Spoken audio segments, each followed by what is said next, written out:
I'm Lisa with Kitty the Other Side of Paranormal Mayhem podcast. I have an awesome show tonight, guys. We're going to be talking about like UFOs and paranormal stuff.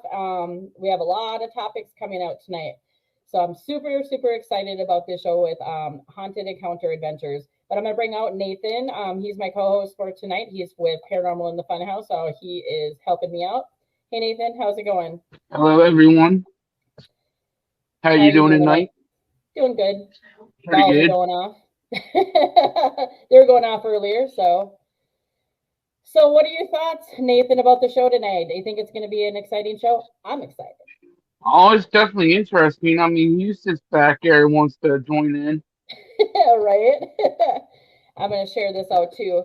So everybody, I'm going to welcome Jeff and Pamela Woolween to the show. We're going to talk about, what they're up to. We're going to talk about their background. We're going to learn a lot more about those guys tonight, and I am super, super excited. So I will post your comments in the comments when you do have comments. Also, Jeff is not able to have like headphones, so they're going to have to switch headphones tonight. So if you guys have a specific question for either Pamela or Jeff, please specify in the comments so we know which one that can answer them. So I'm going to go ahead and bring them on. Hey, where'd Jeff go? Jeff. UFO got him. Jeff. He went. He's gone. That's funny. Oh. See, now he's back. Boom. Now we're in now, like everybody's being picked up tonight. What's going on? We bring you guys on. Yeah, right as she goes to bring you on, you're gone. She's like, where'd he go? Right? It's like, boom, gone. Oh, so how are you guys doing tonight? We're pretty good. So why don't you tell everybody that doesn't know about you? I'm sure a lot of people do. Why don't you share a little bit of things about yourselves?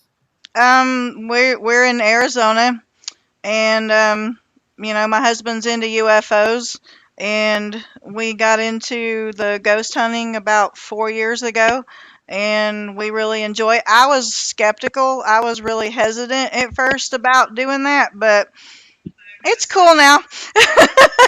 I've gotten used to it. It's cool now. Okay. Awesome.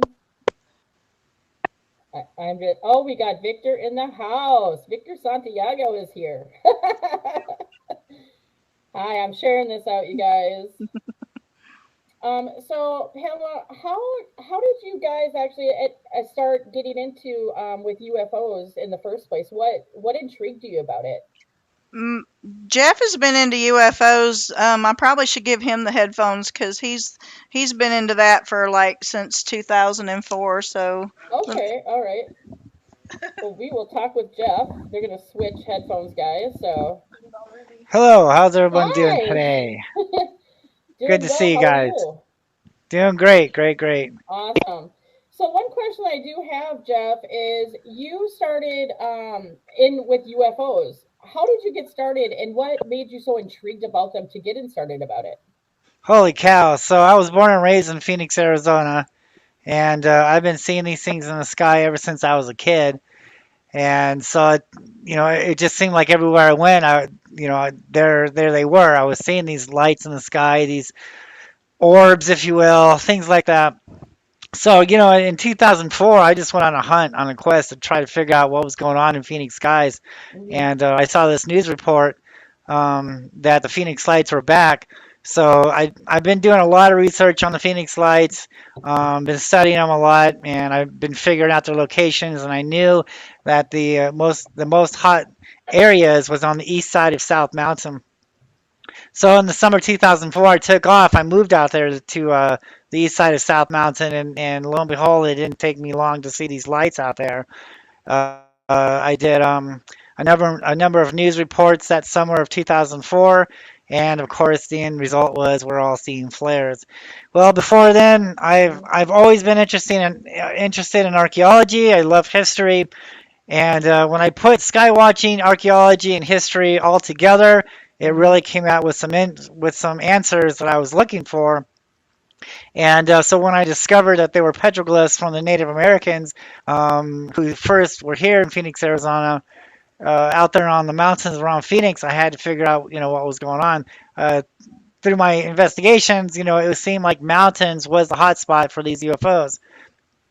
And so, what better way to find out is to move to the mountain? That's what I did Mm-hmm. in 2005.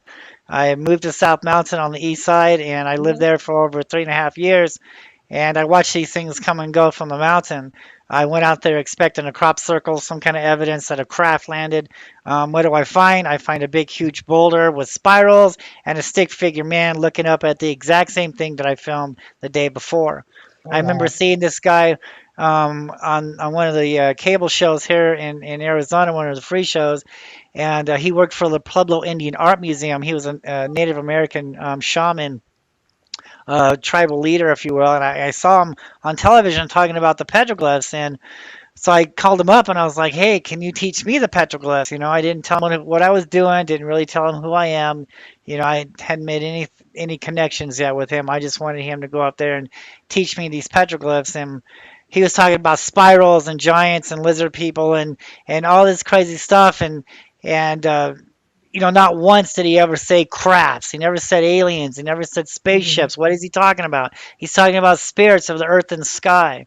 Mm-hmm. And he's telling me that these spirals are doorways. They're symbols for emergence points for doorways into the underworld. He Oh goes on wow. to explain that the spirals going clockwise is a doorway in. A spiral going counterclockwise is a doorway out. The spiral 9 times out of 10 will end in that crack in the stone, and he's telling me that that crack is the emergence point, is the doorway to the underworld. At the time, I'm thinking, well, how can a big spacecraft get into a little Right. a doorway like that, right? Right. Until I Absolutely. until I started realizing that maybe it's just not crafts that we're dealing with. Maybe there's something else here along with us also. Many years of watching that mountain, I soon learned and realized that the Phoenix Lights were not spaceships, they're not crafts. Understanding the petroglyphs, the history of the Native Americans here in Phoenix, and sky watching and seeing these Mm-hmm. things a number of times, I can honestly tell you that these are not spaceships. These are living creatures. These are living organisms. Oh These wow. creatures are alive. You see 5 lights out there, you're looking at 5 living beings. We're dealing with Quetzalcoatl, the feathered serpent. I filmed many flying serpents out there on South Mountain, and lo and behold, the same petroglyphs of men looking up at flying snakes. Are Mm-hmm. they talking about spaceships? No, they're talking about living entities, living creatures. Oh You know wow. what? When I was doing the pilot for the UFO Hunter show, Mm-hmm. and then later on I did the show in 2007 on the History Channel, they're telling me, now, Jeff, this is some bizarre stuff. He's like, the public is not ready for this. He's like, if you're going to talk about these things, you must say that these things are crafts. You must say these things are spaceships. And I'm like, well, that's not what's here.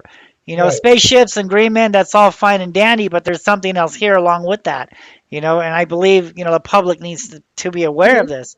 Mm-hmm. And of course, that was in 2007. And so, years later, there have been people contacting me from all over the world saying, dude, I saw a flying snake, or I understand what you're talking about now. These are living creatures, so I was the first one to actually prove this in 2005.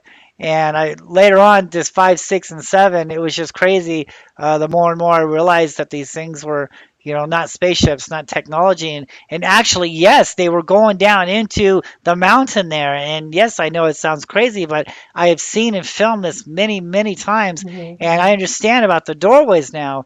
To the Native Americans, they say they're going down into the underworld. But on a scientific analysis of this, what makes South Mountain so special? It's the fault lines. It's the fault line energy. These things are attracted on certain times of the year, not all the times. It's a Mm-hmm. pattern here. It's a Okay. pattern I learned that they're attracted to this energy source.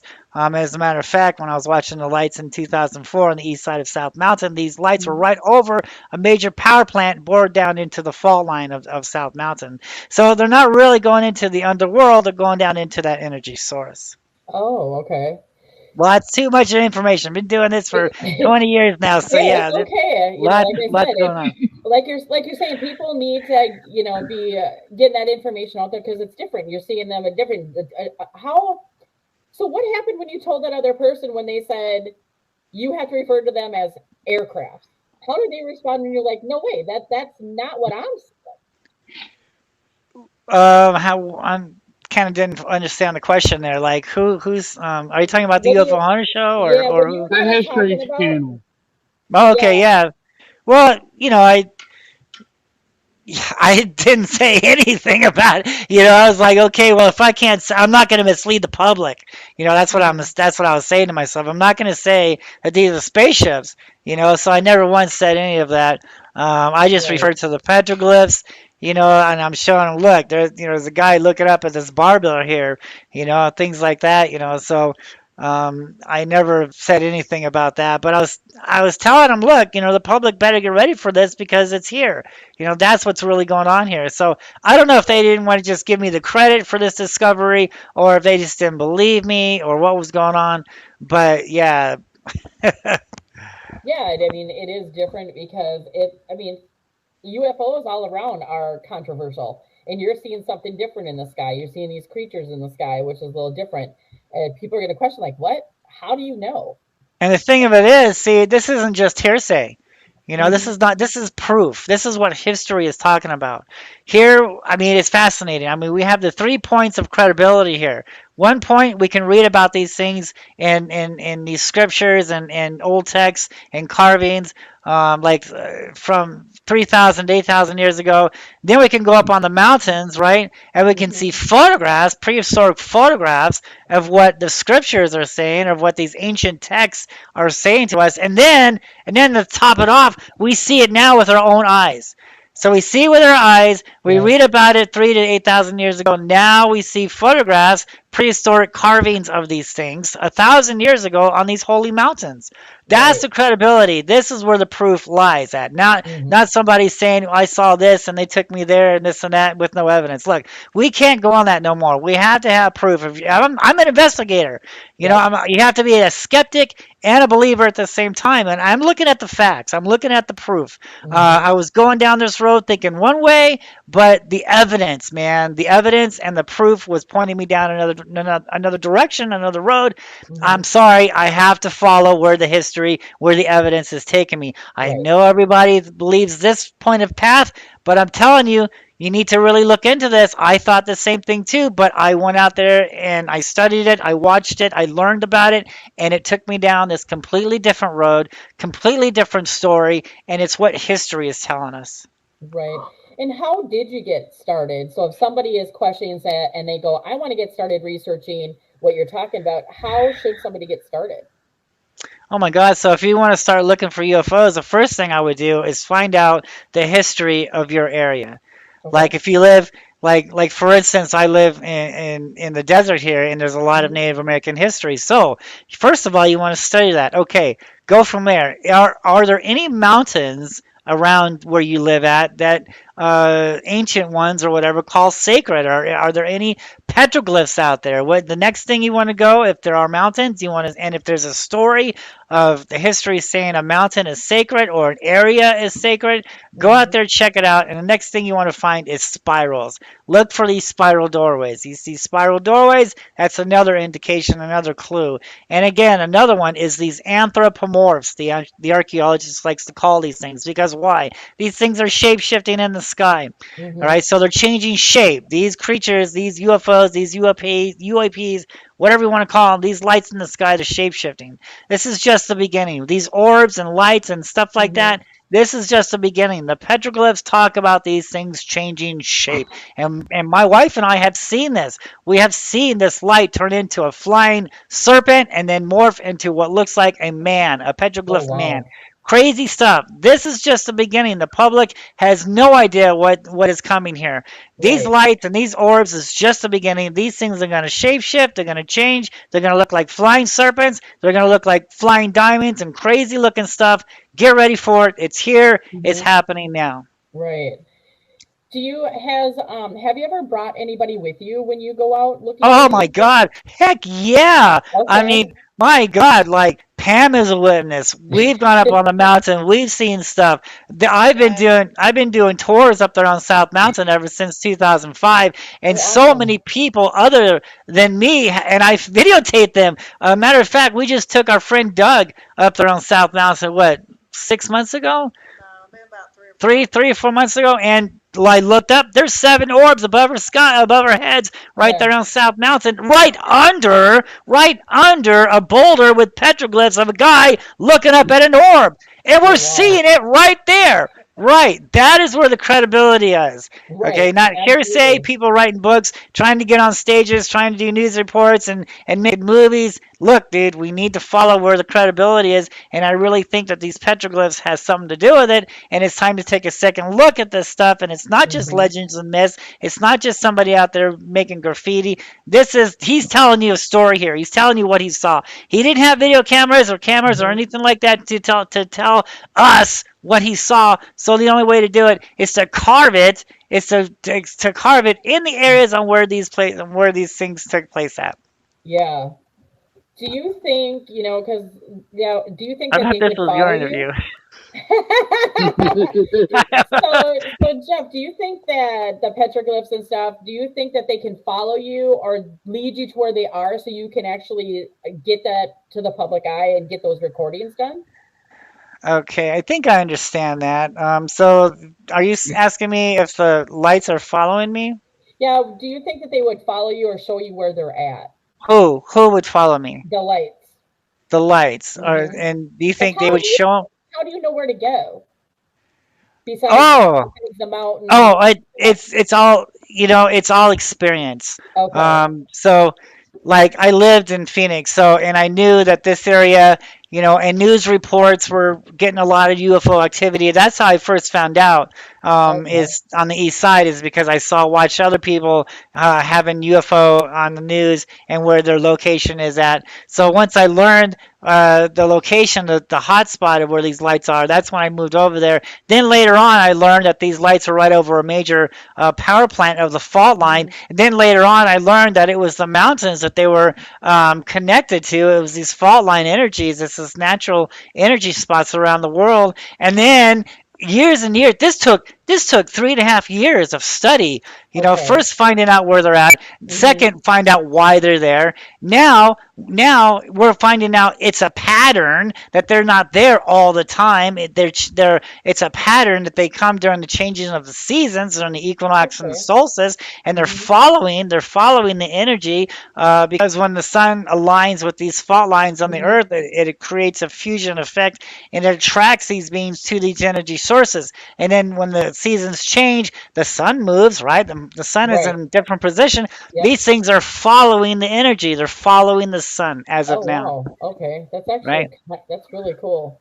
Right, Now yeah. that So and I didn't have any of when I'm going into this. This is all raw. I learned all of this on my own, mhm. and so one thing that people have now is what I did, and I encourage people to go out there and do that, man. Because once you do what I have done over the past at least 3 to 4 years since then when I first Mhm. started, you will understand. You will see them, and you will understand. Look, this is something else. The petroglyphs are real, and you'll come to understand. Yes, they follow a pattern. They're here during different times of the seasons. You'll understand the Right. petroglyphs. So yeah, that's it. So it's from here more investigation needs to be done, and I'm just Mhm. glad that someone has somebody to look back on. And how do you do this? And those are great questions. How do you do this? Well, you first need to Mhm. find out the history of your area. Second, look for sacred areas. Third, look for petroglyphs of spirals and anthropomorphs. Five, go out there and study it, watch it for at least a year. Don't give up. All right, you're gonna watch this Okay. mountain. You have to watch it at least a year, maybe even two Oh years. wow. Don't give up Okay. on that because this is Mhm. a very long and process. Okay, you got to have a lot of patience with this. But if you're dedicated, you will see it. Okay, I'll let Pam get back to you guys because I'm No, kind of it's taking all over. good. I love the topic. You're more interesting than me anyway. And it's okay. Jeff can talk all he wants. I'm actually really interested on what he's talking about because Yeah, she's more interested in you um anyway. I'm interested in both of you, but it's interesting to hear what he's discovered, right? So Yeah. Pamela, how are you reacting when Jeff came to you one day and was like, "No, this is what this is. You see this in the sky?" Did you think he was like, out of his mind at first? Well, first of all, I was in North Carolina when I met him on Facebook. Okay. And so he started telling me about his UFO stuff, and I'm like, okay, because all my life I'd never really been interested in it, you know. So he starts telling me about it, and he says, yeah, go to my UFO page and see what all see what all I'm. And so I did, and I'm like, oh, okay, this is cool. But then I decided to load my car up and drive 2,000 miles to come out here to Arizona to meet him and everything, and then I just never went back home. Love at But first sight, guys. See it can happen. You but he know? started he took me when I got out here. He took me up on South Mountain, and he took me up there on the Holbert Trail, which is where he did his tours. And it Mhm. only took me like maybe a month of going out there with him, where I looked up one day and I was like, oh my God, look, I seen it. I Mhm. seen what he was talking about, and I was like, oh my God, I see it. So And can you describe how you can you describe for somebody if they were looking at the sky to notice these? Is there a specific way They're to like notice they're these? like they're it's like a bright, like in the daytime. It's Hmm. different. It's different in the daytime than it is at nighttime. So in the daytime, what I see, I see like a really bright, either white or maybe bright blue. Sometimes it's Okay. yellow.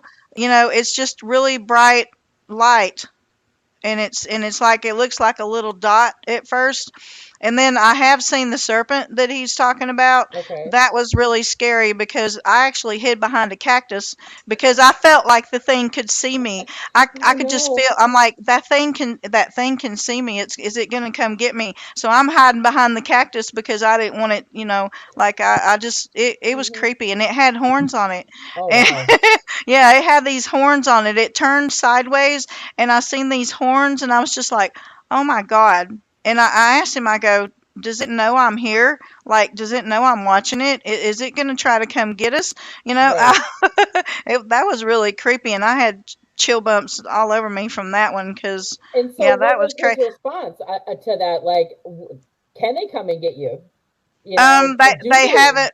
I mean, they have the according to the petroglyph carvings you Hmm. see on the carvings, they have like this. It looks like a line, and it's attached to this object, and they come down and they do pick up because the Hohokam people, they disappeared. So nobody really Oh knows wow. exact. Yeah, they disappeared. So the people that were left behind, Hmm. they're seeing these things come down out of the sky and grab up the people and carry them off. So Oh, it, they it's have. I look at it like some type of rapture that happened, kind of sort of, because these things came down, they picked the people up and they carried them off, Hmm. and the people were left behind. The people that were left behind, that's the ones that carved what they saw. So Okay. when you see a carving of a man and he's looking up, and there's Hmm. a orb, object, and it has a line attached to it, and it's Hmm. picking up somebody, that's what that person is saying they saw happen. Okay. Oh So it's wow. it's almost, yeah, it's almost kind of like the rapture, like the Bible talks about a Hmm. rapture. Yeah, kind of like. Whoa. Hold on a second. That was really creepy. Can you guys hear me? Yeah, Yeah. My whole computer screen literally went black. yeah. And I I'm like, and I thought You I said thought I heard a. Did I hear a growl? Cause I thought I heard a I heard growl. a growl. all I I heard heard a was my growl. whole screen went Yeah, black. I I was think I looking heard a at my growl too. phone. Yeah, coming on the show, anything is possible. We get all the energies together. We're talking about different things. We're talking about petroglyphs in the sky. We got spirits. We got a whole bunch of stuff going on. So that was weird. See, this is another reason why I had my phone going when weird stuff because my whole computer screen went black. I was like, did Yeah. my computer die? And I was like, it's plugged in. How can it die? But Houston then did it. it. Yeah, I blame it on him. Right? But yeah, at nighttime, the ones that I've seen at nighttime, Hmm. I seen them when we were in Phoenix, and I was going to my car I was going to work, so I went to my car, And when I went out to my car, there was nothing there because, being with him, I learned to look up all the time, Mm-hmm. and so I looked up and there wasn't nothing there. So I went to my car to get something, and when I came back, there was like 10, maybe even 15 of these big orange orbs in the sky. They just appeared from out of nowhere because they weren't there when I went to my car, and I was only gone for maybe 5 minutes. And when I came back, they were there. And so I started screaming, and I'm like, he heard me screaming, so he comes out, he looks up and sees them, he goes right back in the house and gets his camera and comes back Mm-hmm. out. He goes, that's them, that's them. Man, it just felt so weird. I wasn't scared though. It didn't feel scary. It felt like a peaceful, magical type feeling, if that makes sense. I wasn't Okay. scared. Yeah, I Do you wasn't do you think scared. do you think that they could be studying us I as think, well as we're yeah, studying yeah, them? they are, yeah. And we have learned that the more you watch for them, the Mm-hmm. more if you watch them, then they're watching you. Yeah, and see, every morning when I leave work, because I work overnights, and I'm always looking at the sky. You'll see pictures that I post. I'm Yeah, always looking at the sky. It's generally I'm looking at the clouds, and then yeah. I And the have some sunsets. pictures. Yeah, that too. I had to because if you look at that picture, it looks like mountains, and there's no mountains. There was no trees. Yeah. Those are actual clouds. Oh, wow. So and because I live pretty much in the suburbs, in the city of Minnesota. If you've not been to Minnesota, it's just kind of like everywhere's like a city, pretty much. I've only been to the Mall of America one time years Okay. ago, and that's really all I remember about it. Yeah, I had it. Yeah, taking a picture of the sky because I was looking and I was like, wait a minute. It almost looked like I was like, is that a valley? I'm like, there ain't no trees over there. I was like, what the heck? Yeah, if you start looking at the clouds, you can see, you can actually see some shapes sometimes if you start watching, Okay. like little bunny shapes, and just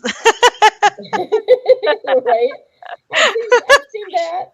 And yeah. actually, I have other pictures done too that there was a face in the clouds. But Mhm. yeah, talking about the petroglyphs in the sky, though, I mean, when you're new to it and you see this ball of light, how do you know if it's them or not when you don't have the experience that you guys do? That's just it. You really you have to know, you have to learn different characteristics because like most people confuse it with flares or drones, Mm-hmm. so that's why Jeff does all of these shows. He does these shows to try to teach people what to Mm-hmm. look for, how like the lights, the Phoenix lights, Mm-hmm. they'll come in, they'll appear, and then like you might see one, and then it'll fade out. They don't blink repetitiously. Okay. They don't blink repetitiously. They don't blink in a pattern. Mm-hmm. Usually, if something's blinking in a pattern, it's a man-made object like a helicopter or a plane or a drone or something like that. These things don't do anything repetitious. So like they'll come in. You'll see one, and then maybe all of a sudden another one will suddenly appear next to it, and then one of them will just vanish, and Okay. then yeah, it's like they'll come in, and then they'll fade out, and then they'll vanish, and then another one will come in, like the ones I saw when I looked up, there was like 10 of them, or maybe 15. I didn't really count them, I was too busy screaming. Well, I was actually going to ask, how many have you seen at one time? You Huh? know, if Yeah, it was a bunch of them, so it could have okay, been 10 or 15, I don't know, but it was a bunch of them, and I looked up and boom, they were there, and they lasted long enough for him to get his camera and film them. I believe that was November 25th of 2018, I think that sighting was. okay. But yeah, they That's my lasted long enough birthday. for him to. Ah, We're looking but for you, they Nathan. Yeah, they lasted long enough for him to film them for maybe Okay. 5 minutes, and then boom, they were just gone. Oh wow. So we had this fleet going over, and then like 3 or 4 left after that too. Yeah, Nice. Yeah, it's interesting when you can hear about people studying the sky, especially with these UFOs and the petroglyphs that you guys are seeing in the different shapes and creatures that you guys are uncovering and that people are not understanding either. Because I don't understand the stuff. So I'm grateful for you guys to come on here because stuff it's something new for me too. You know, Yeah. because me I don't have no clue. I don't know what I'm looking for. Well, You know. we've talked to a lot of people that said they saw something, but they Hmm. didn't really understand what it was. They Okay. didn't know. They didn't know what it was, and then they talk to him and he explains about the shapeshifters and the serpent Hmm. and just different shapes, different they you can see them turn into different shapes. And Wow. sometimes we've seen one and then it'll another one will appear next to it and they appear to merge together. Okay. So it'll like and we've even seen where there was three of them and you could tell there was three of them and they were like merged together, but you could tell it was three. Oh wow. Okay. And then all of a sudden one will disappear, so it's two, and then another one will disappear and it's just the one by itself. Oh wow. So Yeah. do you think they come like together or do they always come like individualized when you see them? Do you think like they travel together or separately? Yeah, they can travel together, Okay. but we have seen just one before. Sometimes we see just one by itself, but they can travel together. They can be separate or they can merge together. It just depends on what they feel like doing, I guess. Wow, that it's actually pretty interesting. It's got me intrigued because, like I said, I don't study the sky. I like looking at the sky usually, just because I'm looking at the clouds. But now I'm going to keep my eyes open for other stuff. So I know when Jeff was talking about like the shapes, like the spirals, what does the what do the spirals actually look like that you look for? You want to tell her that? No. He goes, "You're not talking about ghost, are you?" No, I'm not talking about ghosts. No, no, no, no. Hello. No, I'm not talking about those. So the spirals that you see in the sky that you were referring to, what do those actually look like? So if somebody's looking at the sky, how does that appear? How would you know? So how do I? Like the spiral part.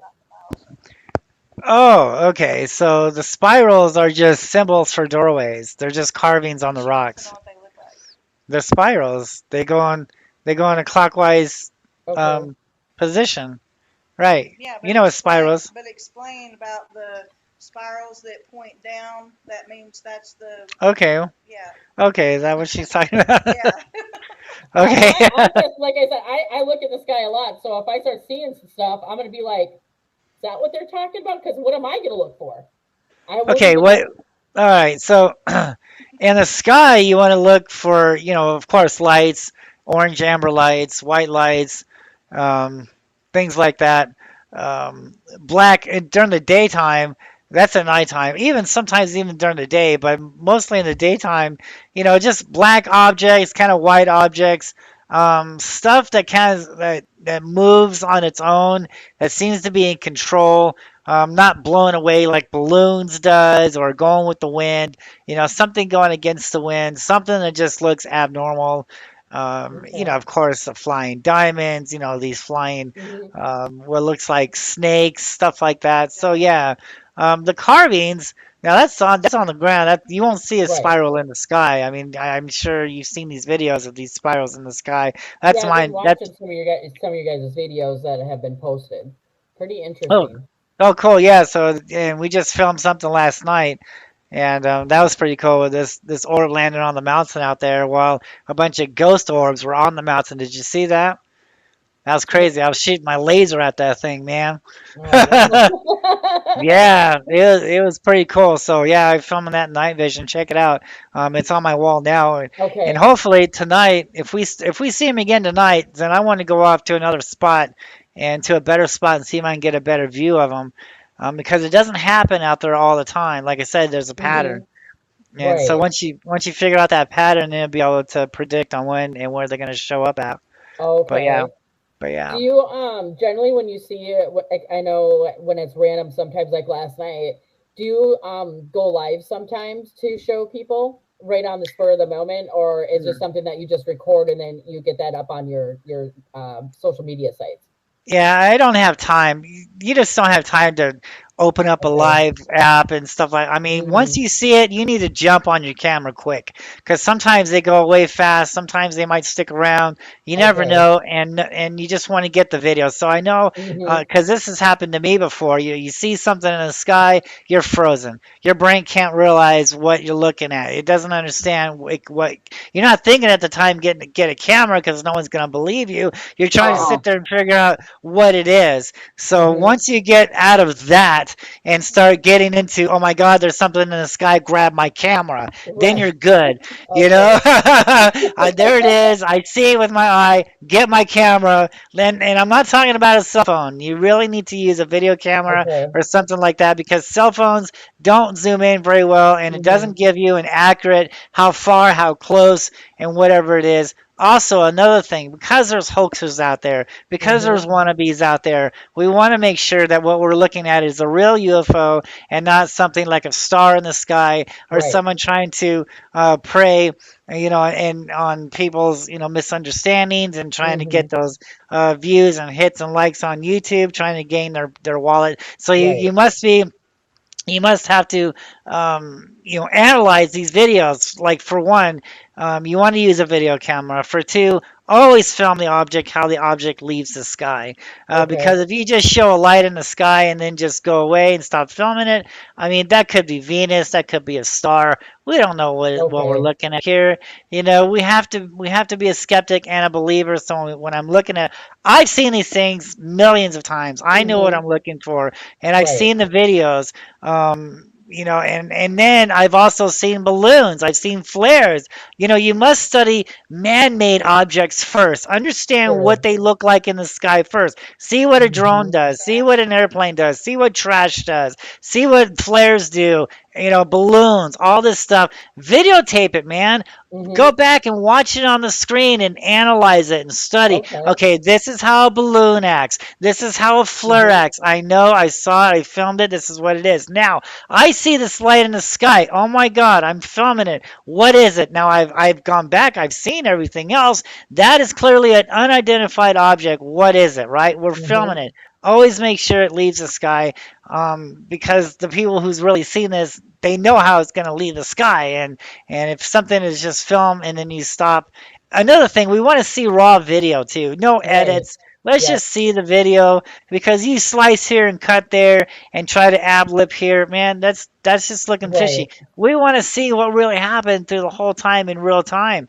Mm-hmm. So if you're cutting and slicing, that just looks suspicious to me. So. Well, right, absolutely. Yeah, you definitely want to see a raw video with that. I know Pamela was posting up some videos that I was watching, and I wasn't even kind of understanding the little black objects or whatever in the sky because I was like trying to figure that out for myself. Like I said, this is all new to me, and I love learning about new things and people teaching as well.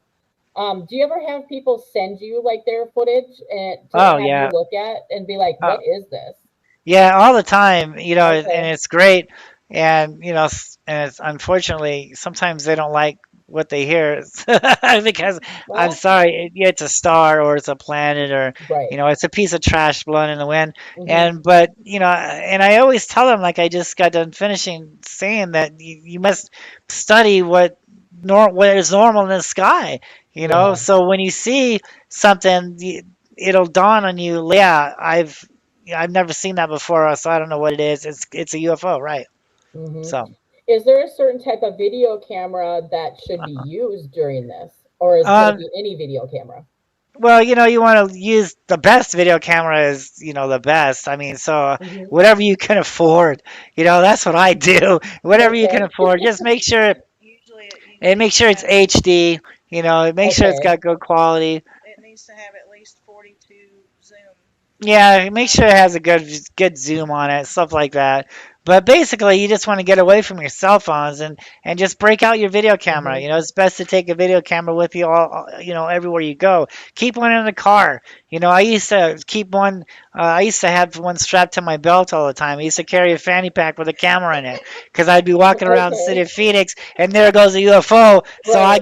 I'm getting off the bus, man. There it is, right? You never know when it's gonna happen. So Right. Or that time we came out of Circle K and there was a whole fleet of them yeah, there, and yeah, we you didn't know. have a camera. Oh yeah, so there's been tons of times when this great stuff is going on in the sky, but you don't have a video camera. So all you can do Right. is say, "Yep, that's pretty cool, isn't it?"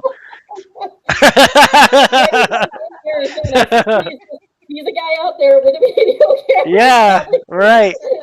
All right, and just yeah. stop and say hi and ask and study and let him show you and on what he has been studying for a very long time. Hmm. Yeah. Debbie, let's see. Debbie says, "Where are you at?" So Debbie, they're in Arizona. Did you want to know like the part of Arizona that they're in?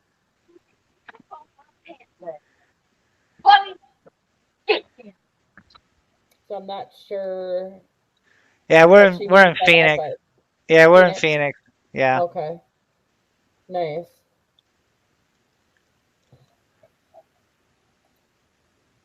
Okay. She just wanted to know where because she jumped in the show a little bit late. So Oh, okay. Yeah, we're talking about the Phoenix Lights. We're talking about right. UFOs and petroglyphs. I thought this was going to be a ghost interview with my wife.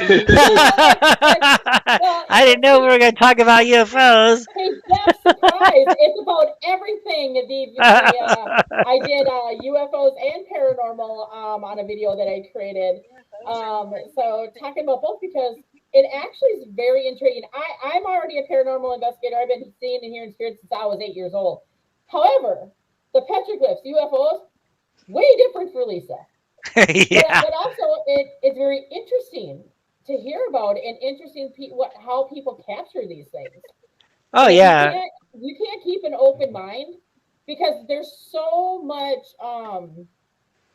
what do you want to say? Well, I mean, yeah, there's skeptics out there, but there's so many rude people, you Oh know? yeah, I've been dealing with that ever since once you put yourself out there, once you get on the news and start doing shows, and it doesn't matter. There's always going to be haters and jealous Hmm. people and stuff like that. So it used to bother me at first. You know, I think it Right. bothered me for the first maybe year or so, Hmm. but then I started to think, you know what, dude? But it's nothing. You know, it's all real. You know what? You've been here. You've Right. done that. You know, they're still stuck behind their computer. You know, so it Hmm. just didn't. Yeah, it just doesn't. And the more you fight with them, the more it gets worse. So there is a block button. You know, Right. I have more blocks on my page than I do friends. I tell you what. You know, so Right. yeah, there's a lot of haters out there and a lot of people. Even today, you know, you still when you bring someone out there and they actually see a flying snake in the sky, they're just, they can't comprehend it. They'll just say it's a kite or something like that, and Hmm. they just won't understand. So, I mean, you do your best to. You can only show the facts, and if they don't want Hmm. to, You can lead a horse to water, but you can't right? make him drink. Yeah, Right. it doesn't bother me anymore. Well, Yeah, that's stuff like good. that. That's good Yeah, that it so doesn't bother you anymore I'll and you because have know I what? to know. get It you guys. what's that? I'll have to get you guys in touch with my friend Patrick Cutler. He's Nathan, out in you've been Montana. quiet. Nathan, He do you have did. questions at all? Yeah, I have a few questions. He did the Redgate movie on Paraflix. It's UFO stuff. He covers Okay, UFO cool. stuff all the time out in Montana, Oh, okay. I think I might have heard something which about that. So yeah. which he's not far from where they filmed Yellowstone and all that at. Okay. Cool. I'll Yeah. get you I guys think I in have touch with heard something. him. Okay. Sounds great. Thanks. Nice. So Nathan, do you have any Also, questions? yeah, you guys said that you did a UFO hunt with Hero. What was that like? So, well, we went out there to Vulture City. I've done a couple paracons with them in Vulture City. And the first time I was there, I just did a lecture, but this time they wanted to do a sky watch. And so we just basically went out there.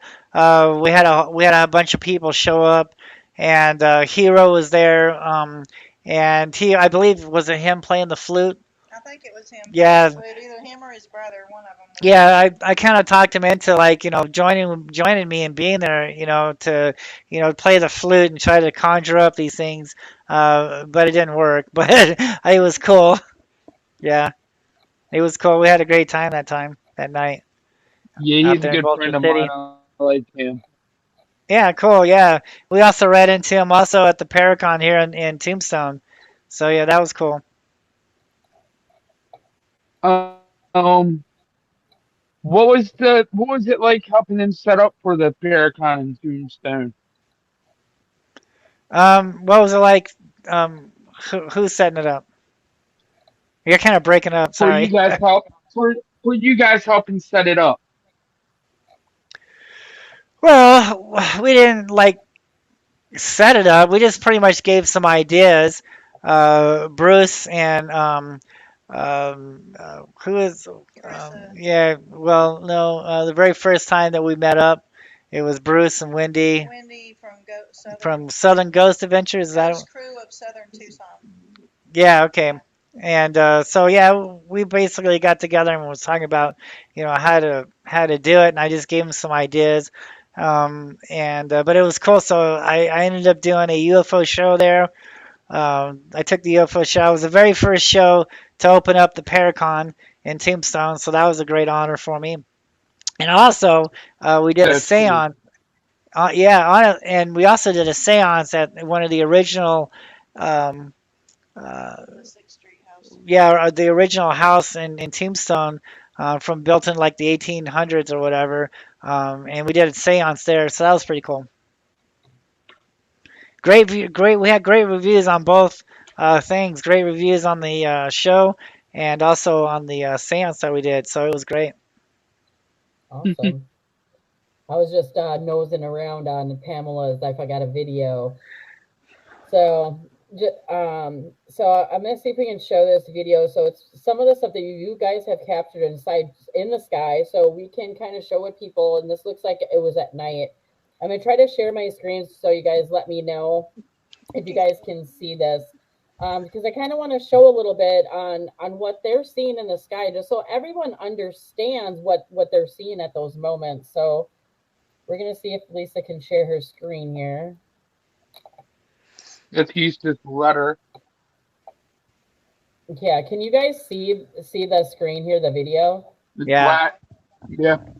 Okay, so I'm gonna go ahead and I'm gonna start this video. So let's watch it, and Jeff and Pamela, you guys can kind of talk through this video or talk after. So we'll watch a little bit. It's 7 minutes long. We'll watch part of this video and just kind of see what they're capturing out there, because to me it's pretty intriguing. So I'm gonna go ahead and play that. Yeah.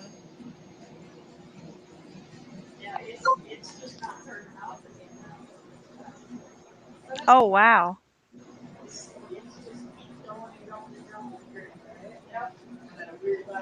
And a weird, very weird level. Like it's not getting any brighter whatsoever.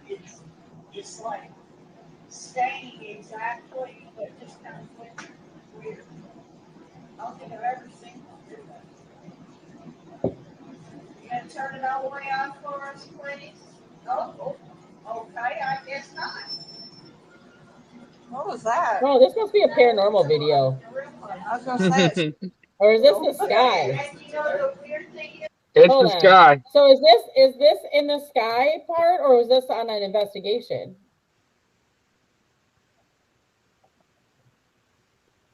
Can you guys Are you hear me? asking? Whoever, yeah, whoever. I don't know. I can't see you guys right now. So, was this kind of what you guys were watching in the sky, correct? Is that one of our videos? Yeah, I'm on your Facebook. Yeah, She's on our Facebook. Which video is that? I don't know. It says October 30th, 2022. October 30th, 2022. Is that one? What is Yeah, it's that? on yours, Pamela. Because I was trying to find some different footage to show people. Let's see. it happened just as this thing went totally bright. Thank you. So I'm not sure. Yeah, that's not. I don't know because that's not my voice. Somebody's foot. Yeah, Oh it shit. says it's your video from 28 weeks Oh, ago. that was me. The oh shit was Yeah. me. Hold I on. recognize my oh shit. Let's see. What is this video? I think she's on mine. I'm on yours because you had posted some videos and I was trying to find them so I can show people. Are you So, you're looking for ghost videos or? no, footage for you guys, like what you guys for stuff in the sky. Oh, UFO. You'll have to look on his page for that. Okay, we got his stuff. Because I don't post much of that on mine. Well, I I know you share it. That sounded hold bad. on. I share his stuff in our group, but I don't really share it on my page that Well, much. we'll see Pamela's investigations. That's what I was just showing. I want to show also. I know the one that I think is the coolest is the one that we did at Acadia Ranch a few months ago Okay. with Ghost Crew here in Tucson. We did that with Wendy. She invited us up for that, and Oh, we were using the seance machine that okay. Jeff bought. It's a 1800s machine, and everybody holds hands and you crank it and it shoots electricity into everybody's hand. Have you heard of it? I don't know if I've seen it or not. Yeah, it's something they used back in the 1800s, and you can look at it and tell it's very old. Okay.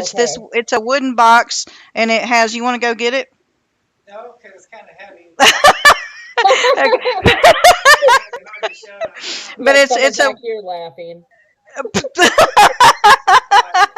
the ball. He's setting the ball off. Yeah. But yeah, it's a Looks like heavy. heavy use disagrees. But yeah, it's a box. It's a wooden box, and you open it up, and it has this turntable thing in it. So you crank it, Okay. and Yeah. you hold these metal pieces, and then everybody else holds hands. And so when you crank it, it shoots electricity through everybody. Everybody at the table that's holding hands can feel the current in your hand. Yeah, it's really super cool. You want to come to So, Iowa October 20th and bring that with? huh? Yeah. I said, do you want to meet me at Edinburgh October 20th, and we'll do you as a special guest, and you can bring it with, and we'll try it at the table at Edinburgh. that would be There's a room that actually has a table, and we had stuff happen in this room. It's part of the women's ward. Oh, he did go get it. Yeah, but when we were at Acadia Ranch and we were using it because Yeah. the current it puts off it's like an EM pump, so it helps the spirits. It gives them the energy to speak or Manifest whatever. and stuff. So we know that there's a man spirit at Acadia named Pete, and he was a very bad man. He did bad things to people there. So Oh, wow. we're using this, and so the current started out in our fingertips. And so when I decided to ask Pete if he was there with us, we all felt the current go up into our arm. And then all of a sudden, this lady, she had a bag on the table behind her. Well, the bag just jumped off the table and it made such a loud bang. It freaked me out. I screamed. I went, ah, because I wasn't expecting that to happen. And then when I did it, it scared everybody else. The girl jumped in Jeff's lap. I still tease her. I'm like, yeah, you That's jump in, funny. you sit in my husband's lap. I still Oh, tease that's her about it. hilarious. But yeah, it freaked us out because, and my friend Wendy, she said as many times we've been to Acadia Ranch, we've never had anything like that happen. She goes, we've had knocks and doors Okay. open and things like that, but as far as that bag jumping off of the table and landings, it landed hard. It was loud and it landed hard. So and I did find a video also. But now, Pamela, when you guys were getting that energy through you, with that device that you just showed that you're using, does it hurt or what? It doesn't hurt. It doesn't hurt, but you feel like a little shock, like a little tingling. It feels tingly in your fingertips. But like I said, when I mentioned Pete's name and I asked him if he was there, we all felt it at the same time. It went up into Wow. our arm, and it just got so strong, and it Mhm. had to have been him. And then that bag fell off. Wow, every time I that's every awesome. time I go back and look at that clip of that Yeah. bag banging and me screaming, I'll die laughing 'cause Yeah, I don't scream much on investigations either. When I did the world's largest ghost hunt, I had my equipment maker with, and I was sitting in a room by myself, and he comes around the corner because I was waiting for him to come back so we could like because we were going live, and I screamed because he scared the crap out of me.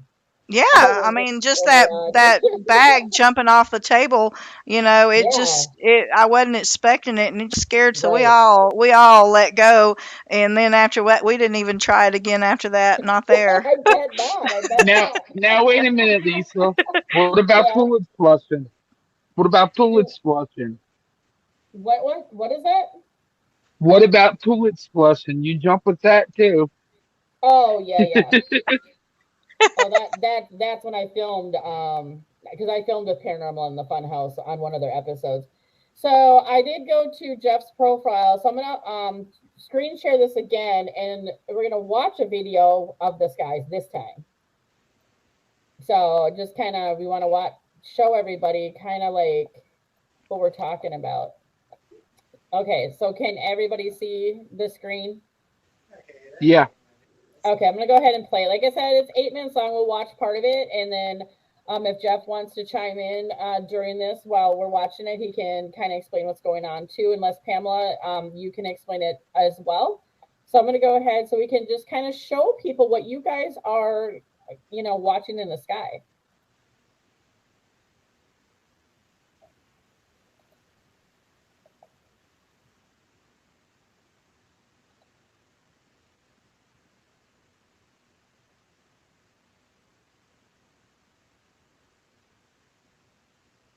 Wow, I didn't know there was all that many. No, those are stars. Oh, those are stars. Okay. Well, then you'll So probably have to. basically, you're watching that one that's moving, correct? Yeah, apparently Okay. so. So, I was like, so wow, I didn't know there was all that many. And he goes, no, those are stars.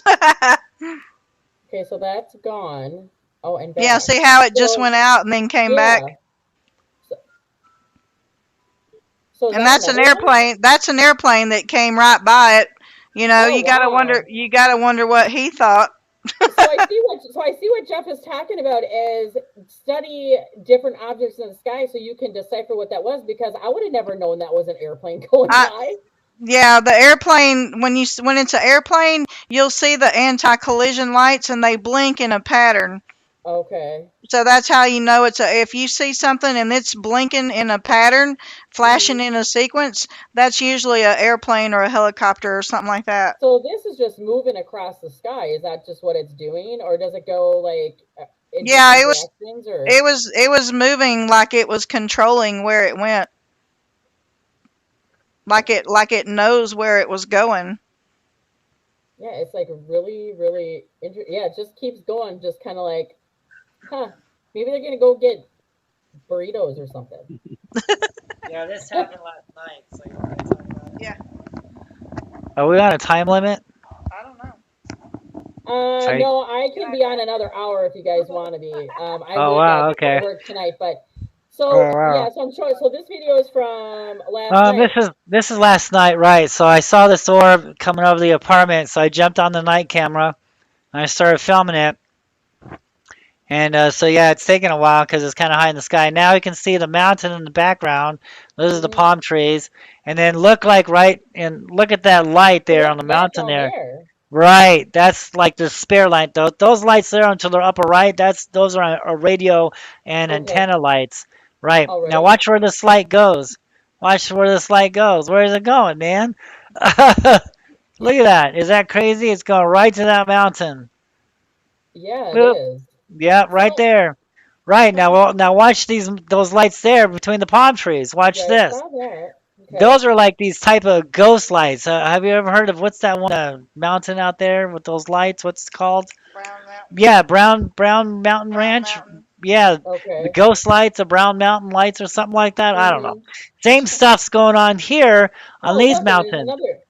Right, yeah, those lights are not supposed to be there. If you just looked at the video just before that, you can see I put a picture up of what it looks like during the day to give you a perspective that there's Mm-hmm. no roads, there's no trails, that's all rocky area. Those lights are not supposed to be there, right? Okay. Yeah, and so I'm Mm-hmm. hoping tonight they'll come back again tonight because I want to go off That, into this field and that's try to get a interesting how better they're view just of that. moving, how they just move just a little bit. Right, and then oh See yeah, how that one just went away? yeah, they get crazy there for a But while. look, And then now you that see is three. Yeah, see right. that? That's not normal, all right? Okay. This is Now not it's like the this. here, like the ones on the right, looks like it's making eyes, like eyes Yeah, watching you. right. Like it's This like is I'm not watching normal, you. right? Uh-huh. Yeah, this is the Wow. kind of stuff you want to look for. All right, if you see Okay. these kind of strange lights on these mountains, pay attention to it. It's not bicycles, it's not cars, it's not people up there, man. This is something different. And Yeah, and I definitely is. Even and the shape. while I'm filming this in real time, I'm putting together my high-powered laser. So pretty soon you're gonna see my laser being shoot out after them.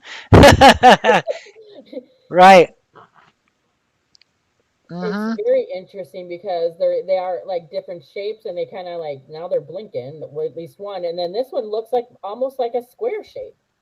Yeah, it kind of like when they go on the mountain, they kind of Hmm. flicker, and then Okay. they come back. Right. That is I first saw these things last year way out there. We were really far, and okay. I was spotting them. And I remember seeing these lights on South Mountain, and so I'm like, dude, that's what we need to be looking after. That's what we need to be looking for. Okay. And then all of a sudden, now this year, I'm seeing them again out here, and now I'm able to. I got a good advantage, and I'm filming them. But like I said, hopefully, if we That one have looks like time, it's just like peeking around a corner like a kid, like you don't see me. yeah. Uh-huh. Like almost like peered around. Like, see, look at now. Like it's like peered around the curtain. Nope, here comes your late. That's my Wow, laser, man. holy Yeah, laser! yeah, that sucker's huge. That's a pretty Wow. big.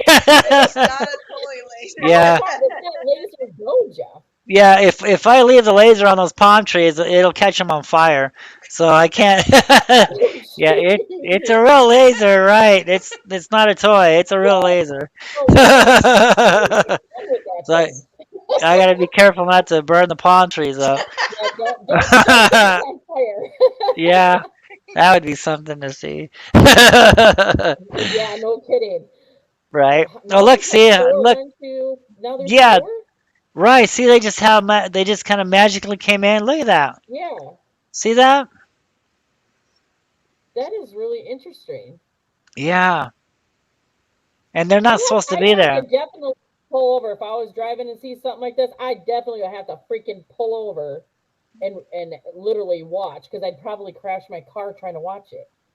Yeah. You know, I mean, they just move just a little bit. I mean, do they generally are stationary kind of like that, or are um, they literally still kind of moving? Because they they almost look move. still. Yeah, Okay, sometimes they'll sit there for a longest time, but then other times okay, they'll act like this. So I've been filming this one light the last couple months and in a different direction to the left of these palm trees, and he'll just sit there for like a long time, and you can't really see him. The only way I'm able to see him is through the night vision camera. I can only pick him up during the night okay. vision. I can't see him with my regular, but those things are so bright is you can really see those from, Hmm. and we're a few miles out from this mountain. We're a good distance from this mountain, so Oh Probably wow, about. it's actually really cool looking. hmm Very, very interesting. Like very, like look. I mean, they just kind of like go in different pattern. They show up. yeah. If I have time real quick, maybe I can send you another link of what I was seeing on South Mountain. Maybe I can do that real quick. Yeah, you can do that. Are you still there? Yep, I'm still here. Okay, yeah, let me look into this real quick. See if Sure. I can find this. I'll send It's you the actually kind link. of cool. We're not under a time limit here. Eh. Generally, I don't. I always say shows are an hour, but when we get interesting guests and stuff on, I do not mind staying on. As long as I What the can, hell? I leave by 10:15 to go to work. I'm good. Normally, I'm off on Sundays, but I'm leaving on Saturday, so now I have my schedule's changed up a little bit. But Right, yeah, I that's understand. Nathan. So Nathan, what are your thoughts seeing Jeff's video of last night? What he was capturing? And that was really cool. I How am I like that hearing this? Are laser. you? Yeah, that laser's freaking Yeah, awesome. thank you. I Thank you. really like that laser. I'd probably start a lot of fires if I had that thing. I would really like to get a hold of that Yeah. that paranormal box you have. What that I have that Oh, counts? right. The one that the one that you have, Jeff. Oh yeah, that one's cool. I would Yeah, love. the That's a seance cool one. box, the We seance can That get was machine. Pamela. cool. She's got to come to Yeah, Edinburgh thank now so you. we can use it. Oh, yeah. That'd be great. I mean, could you imagine what Brandon could do with that, Lisa? I would love to do that. Let me see if I can find these lights real quick. Oh, well, here's this one. We can send you this one real quick while I look for the other ones. I don't know why I'm hearing that. I don't know if anybody else is hearing that.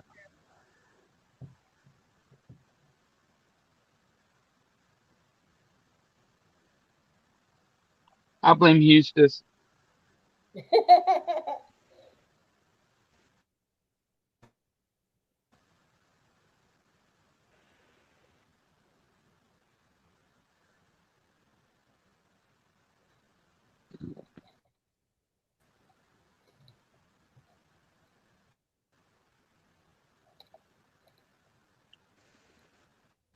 So Jeff's gonna send me a link. We're gonna show another video of what he's talking, what they capture, what they both capture in the sky, which it really intrigues me. So if anybody watches this video even after and you have questions, let me know so we can get those answered for you.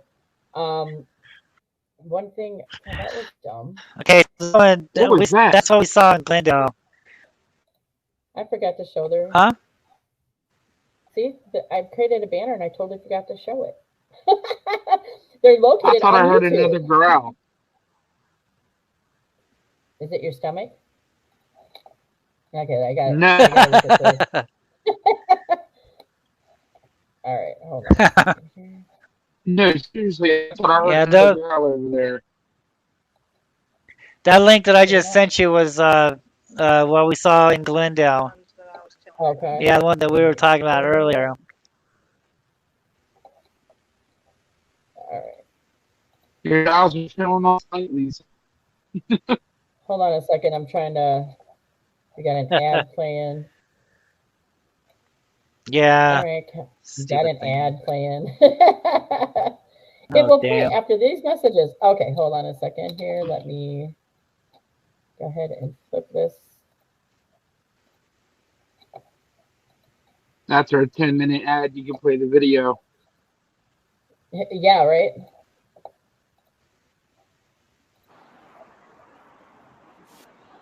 I knew that was going to happen once YouTube TV came out. These like any of these stars in the sky too. That don't look like a star. Yeah, can you see all those in the sky there? There you So go. those are They're all not moving. stars. Those are all petroglyphs. Huh? Those are the orbs that we saw that Okay. flew over our apartments in Glendale. I believe it was 2019. Okay. What is it? 18? Somewhere in there. Mm. Yeah. What is the best time to see them? You know, I've been watching these things like right after sunset. That's like a hot time.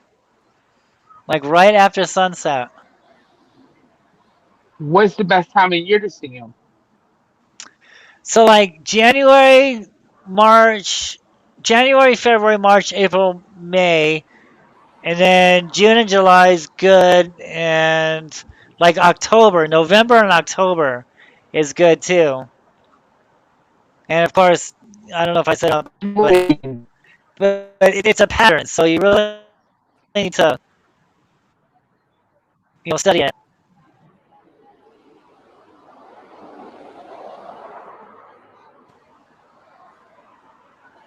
I don't know where you're at.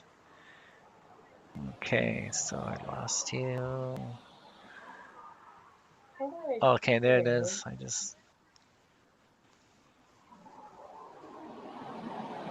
These are ghost lights on South Mountain, which I just sent you right there.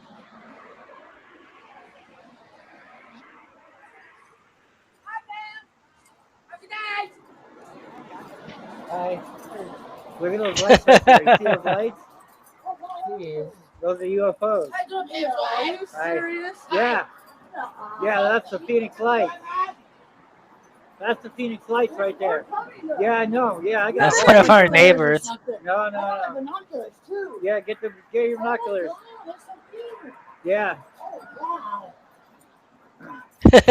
That's one of our neighbors. Yeah, yeah. Those are UFOs right there. Wow, they're like, Yeah. so were they like just as excited during this, or like intrigued, or? Some people do, yeah, and then some people just Yeah, sit there and watch it with us. And I wrote a book on these. Yeah.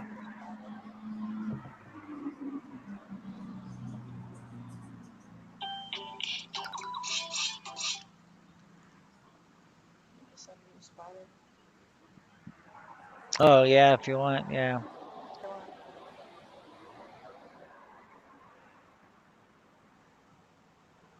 Wow. That's cool.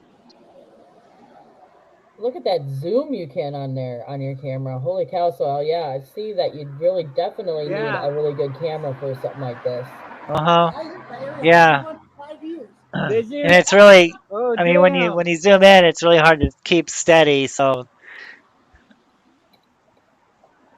and it's best to use a video camera with a zoom. Excuse me, a viewfinder. She just sent you another link. Okay. She sent the spider. That one made video of the day on Yeah, the well, spider. well, it's kind of starting to go away, but Introducing Astapro Allergy. Full prescription strength azelastine. Now available without a prescription. Now we have another video. Astapro is the first and only 24-hour steroid-free allergy spray that starts working in 30 minutes. So all right, hold on a second. I mean, You get credit for the commercial, Lisa? Yeah. Right? No kidding. Let's see here. Okay, so that was the Phoenix Lights. So then we got South Mountain Lights, Phoenix, Arizona. Okay, let me pull this one up. Stop.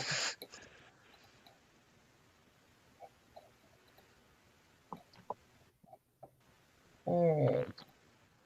Share screen. All right, so here's another one we're going to play.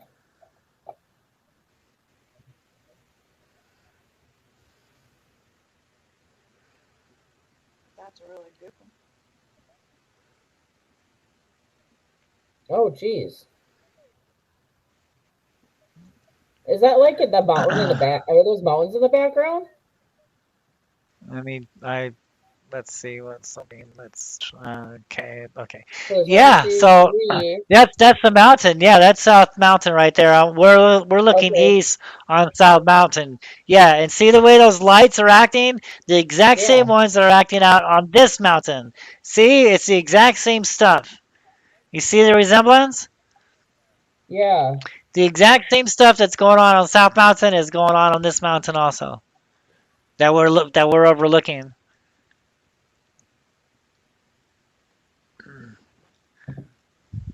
This one gets crazy because this one they start going around in circles.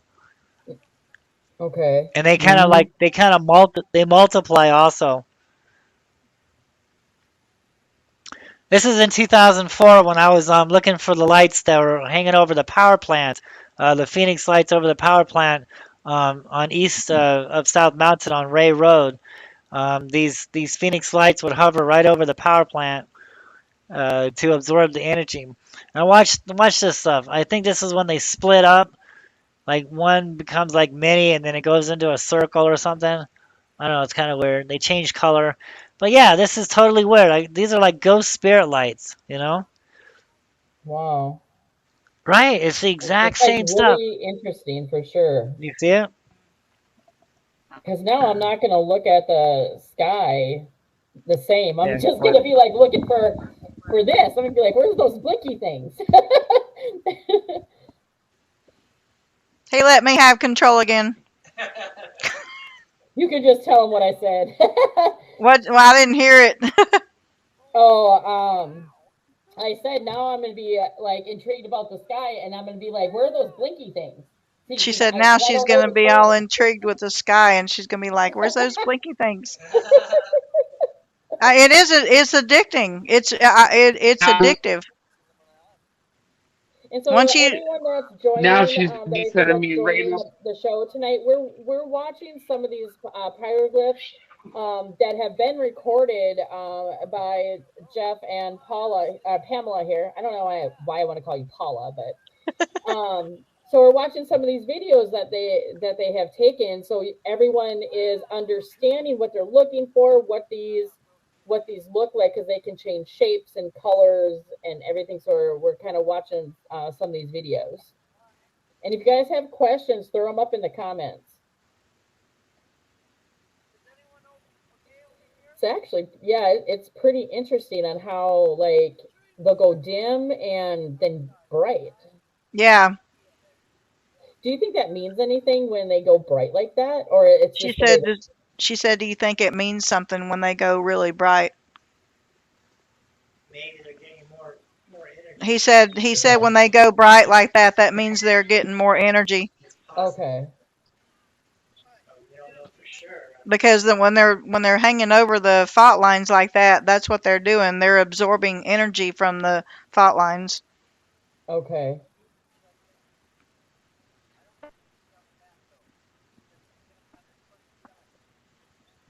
Dang. It's like a strobe light. Yeah, kinda.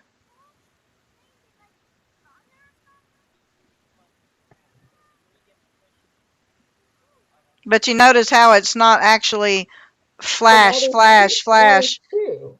Yeah, Do they? So can they separate on their own? yeah, yeah. They do Okay. separate. Yeah, they do separate on their own. Okay. Starts to turn. Yeah, look, watch what it does. Yeah, see how it Gotcha. turns right there? Yeah, that's just crazy stuff. And it's funny too, because like no one's really paying It's like attention. they're going in They would circles. pay attention and they would see it.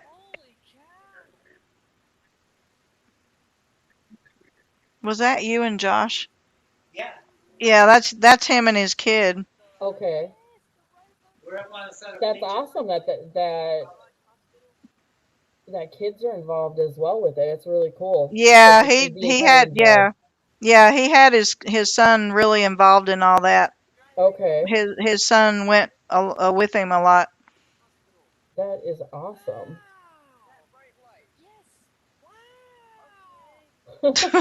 He's like, wow. Yeah.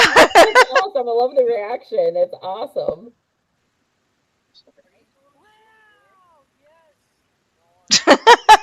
That's you. Wow.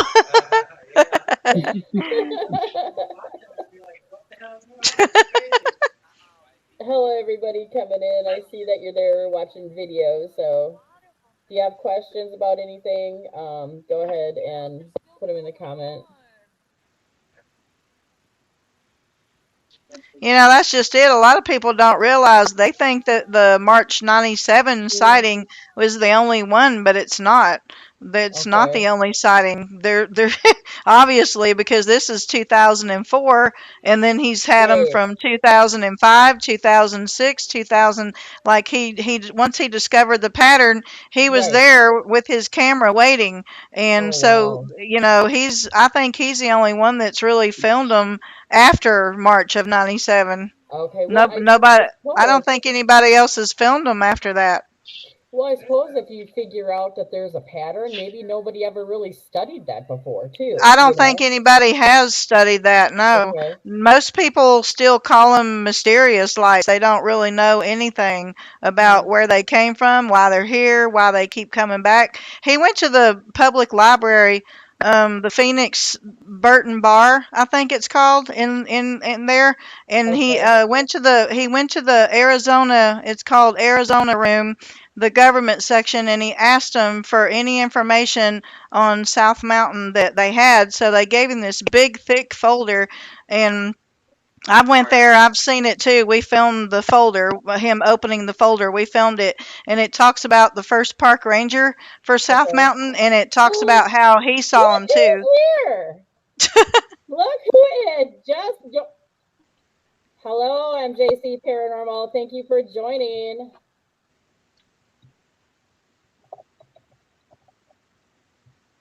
Is there somebody else? I don't see anybody.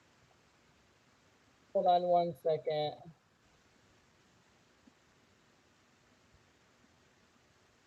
And now go here. So I think okay.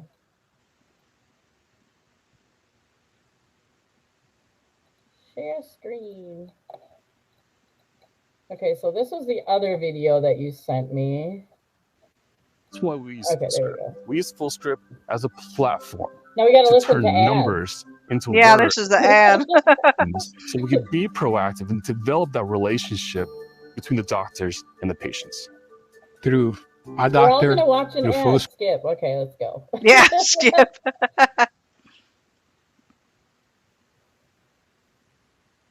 Oh, that's one Jeff's. That's not one I sent her. Yeah, I'm just going down each one that you sent on Facebook, or somebody did. This is when I was living on the east side of South Mountain, about a Okay. mile away on 40th Street in Baseline, or excuse me, Southern. And so the mountain is right there. I'm looking right at the mountain, and here I'm seeing these ghost spirit lights again. This is in 2005. See that? There's no trails up there. That's all rocky. Like there should not be any people. I just turned into like a type of night vision there.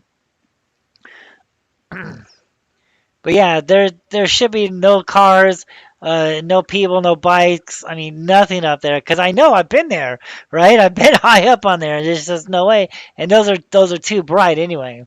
But look how just like they kind of magically just appear, on the side of the mountain there. This is the kind of stuff that you want to look for on these mountains. See, And I guess get people, near mountains, I'm gonna start looking for lights. I guess well, you have to find out, if there's any petroglyphs on the mountain there or around wherever you live at. Find the petroglyphs of spirals, and once you do, that's the mountain that you want to watch, because that's the source.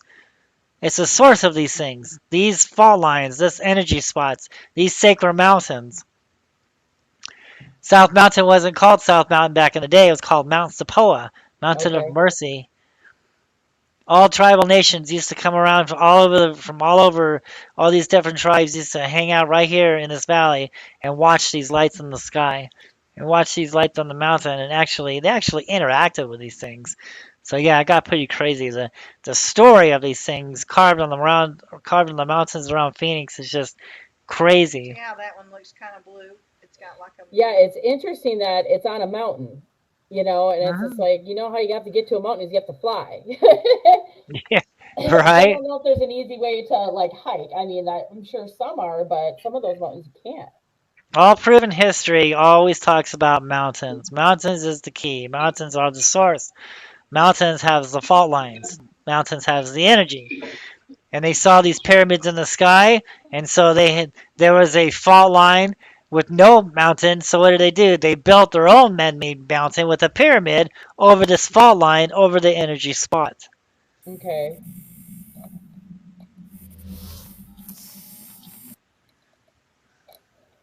So yeah, that is pretty interesting for sure. Now it got me intrigued. I'm gonna be sitting here looking at the sky. Holy cow. So if anybody has any comments, you throw them out there. We're still here for a little bit. So Nathan, what are you thinking about the footage? So this is footage that's uncut footage.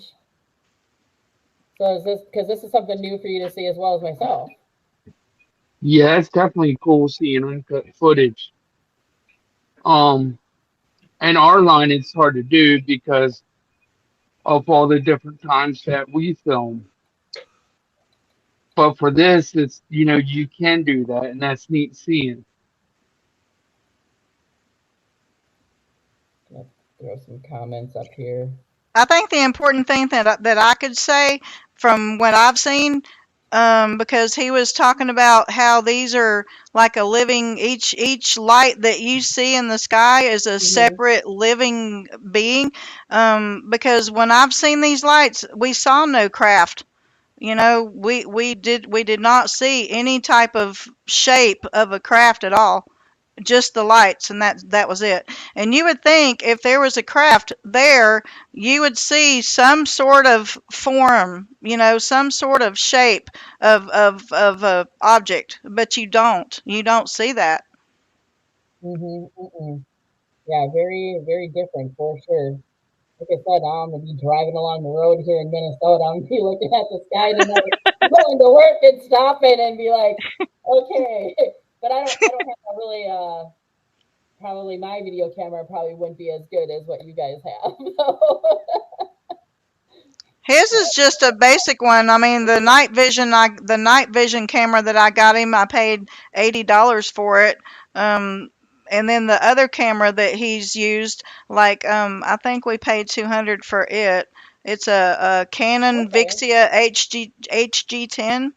And okay, it has, I think it has 40 times the zoom on it, because most cell phones only have like maybe 4 times zoom, or most of them don't even have, unless you pay $1,000 for your cell phone, then you're going to get a good one that has a good zoom on it. But most of them just don't have a good enough zoom to get, because they're kind of far away. So when you try to zoom in, it pixelates it so that you can't really make out what's there. okay. Because I've tried to use my cell phone whenever he's filming with his Hmm. video camera. I've tried to use my cell phone and I can't even see shit, so I don't even mess with it. It's like, okay, I'm not even going to Right. bother because you can't see nothing. Yeah. So it looks like I Empress have is getting them. witnessed many I'm posting up some things. comments from them. Yeah. Angelic, yeah. Jeff has talked about angelic host and angelic technology. Hmm. Well, Yeah. it's more. And I don't know, Pamela, if you saw the comment before that I did post up, that it was also considered sacred ground to the angels, and it's still sacred ground, and they grow energy from it. Yeah, he's talking about sacred ground, and they grow. Hmm. Yeah, well, that's what he was saying. That South Mountain, and many other mountains too, not just South Mountain. They are sacred, holy mountains. Yeah. The ones that So it looks like we The have. the ones that have spirals on them. Yep. So guys, I'll get to any comments that you guys have in there. I will get to them and I'll get those posted. So stand by. So C.R. Zarn says he saw a UFO in Lakeville, Minnesota years ago at his parents' place, a triangle with rotating, blinking lights. My buddy and I got in his truck and followed it until it broke up into 3 separate crafts and disappeared. So can they appear this way as well? The question there.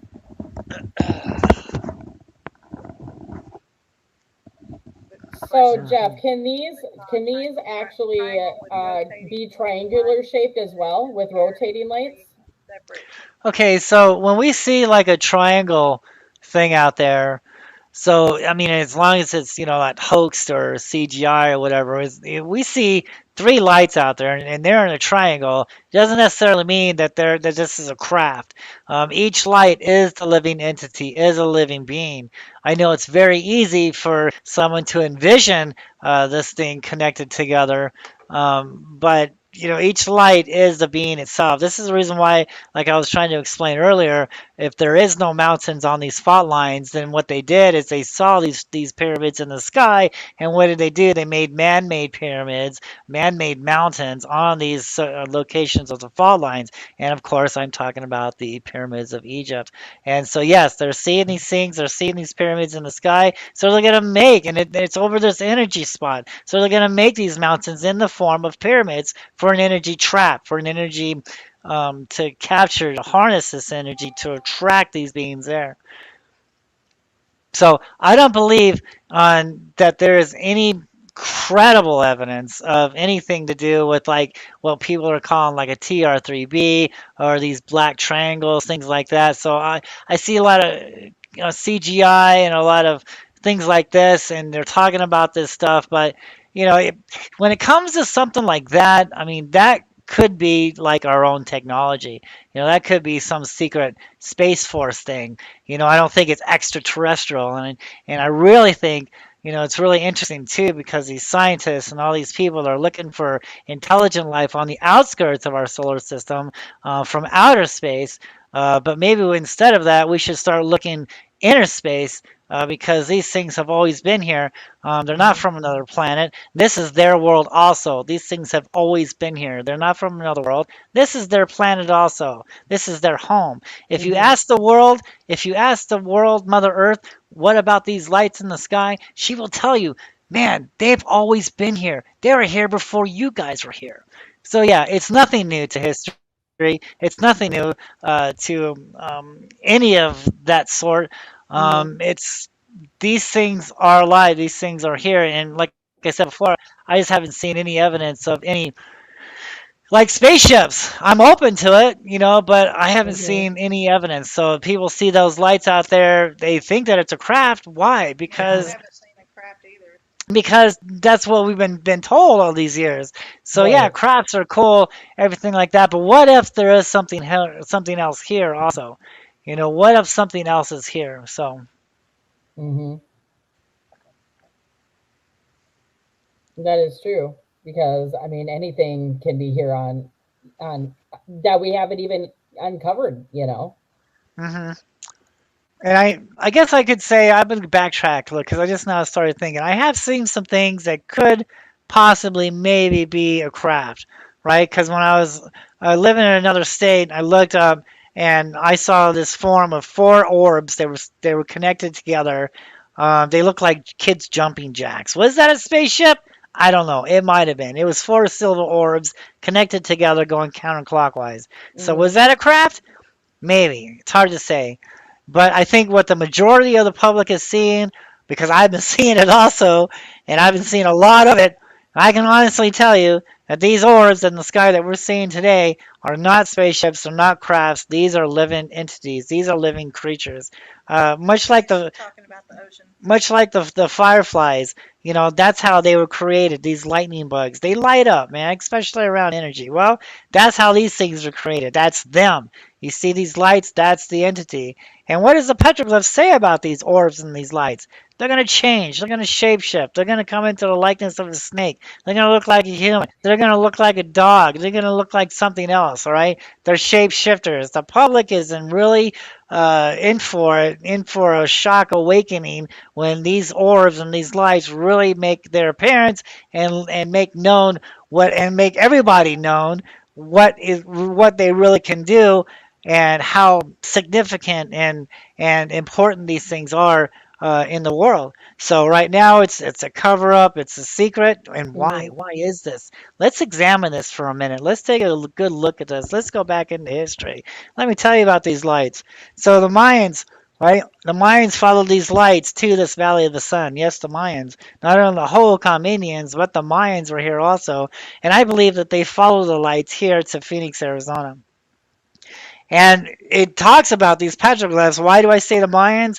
Well, like we said earlier, the first park ranger, Charles Holbrook, he talks about the Mayans being here, and there's evidence of the Mayans. And I find petroglyphs of Mayan carvings. So it's only natural that the Mayans would be along here with the regular Native American Indians because of the fault line. Is something behind me? Do you see a ghost behind me or I'm something? hearing music. Oh, the ghost music. Could be TV. I don't know. No, it's Well, hey Jeff, it would be nice if we saw like, an apparition or something right I behind know, you. right? Woo! Come over my head or something. no, it's just Woo! hearing Or the music. Right? dolls start moving. Yeah, yeah. Put a bunny rabbit over my ears. Okay, Right? doll. Right? Yeah. So anyway, so yeah, the mines are here. It's only natural because Arizona was part of Mexico back in the day, at least over 1,000 years ago. We know that, and so the mines are here, and so they saw these things in the sky. They worship these things as gods, much the exact same stuff that we find in Mexico, as far as the Aztec pyramids and stuff like that, was going on here in Phoenix, Arizona. They had flying serpents over there. They made art of flying serpents. They made pyramids of flying serpents. We come over here to Phoenix, Arizona. We see the exact same petroglyphs of flying serpents. Men looking up at Quetzalcoatl right here in the desert, right here in Phoenix, Arizona. And so they worship these things as gods. Yes, I found altars out there. And I've also found evidence of giants. We'll get into that here in a minute also. But this went on for 1,000 years until one day, for reasons unknown, the sacrificing had stopped. And when that did, that's when it wasn't always a dried up area. Phoenix wasn't a dried up area, a desolate land, wasteland like it is now. It was never a desert. It was a tropical like landscape, and we can see evidence of water here in this desert from the dried up waterfalls on South Mountain and all the other areas where the sea level has risen high. So it wasn't a dried up desert when the Holocaust were first here. And so when they were first they were here for 1,000 years, and they mastered the canal systems. As a matter of fact, Phoenix, Arizona still uses the canal grid from the Hohokam Indians. And so the archaeologists, right? The archaeologists wants us to believe that they simply migrated somewhere else because we don't know what happened to these people. They lived here for 1,000 years, and then all of a sudden they vanished, they disappeared with no trace. Archaeologists, they want us to believe they migrated somewhere else. If that was the case, then where did they go? We can't find any evidence on where they went. They were here for 1,000 years and they disappeared. Even when you and I move, we take our belongings with us, but yet the Holocaust didn't. They left everything in place and simply vanished off the face of the earth. Now, what does oral tradition say? What does the petroglyphs have to say about all this? What does history say what happened to them? Well, Hohokam is a Pima name for the people who got taken away, for the people who are missing, the people who are gone. Because the Pimas and the Tohono O'odham tribe believe that the devil came from the east and took these people away. Now this coincides with the petroglyphs. The petroglyphs are showing these orbs and these flying serpents coming down, picking men up, and taking them off into the sky. This is what oral tradition says about the Phoenix Lights. This is what the petroglyphs are showing about the Phoenix Lights. This goes on. This is deep. This is heavy. And basically, what this conspiracy is, what the big secret of it all, of all times, is the Phoenix Lights are real. They are here. They interacted with mankind last time, and unfortunately, they were the leading cause of their disappearance. This is the cover up here. The government is never going to come out with disclosures and tell you what exactly is going on because of the history. And what does the history say about these things? That these things are evil. That these things misled mankind in the beginning, and it ended up for their downfall. They got taken away. This was a bad thing. As a matter of fact, I have talked with a lot of Native American tribes and elders and medicine men, and a lot of them will not talk to me about this. Why? Because this is taboo. This is a scary thing, and especially the guy that taught me the petroglyphs. I didn't tell him what I was doing until we got off the mountain, and I'm like, dude, do you know about the Phoenix Lights? He goes, yes. There was somebody on the news a couple months ago talking about the lights. I said, yes, that was me. He goes, that was you? I said, yes, I have this theory that I'm working on that these petroglyphs out here has something to do with these lights in the sky. And once I said that, boom, he shut down. He did not want to talk to me anymore. He does not want to go back on the mountain with me anymore.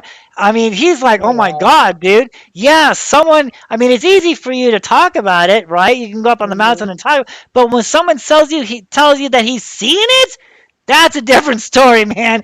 You know, that's just a whole taboo in itself right then and there because why?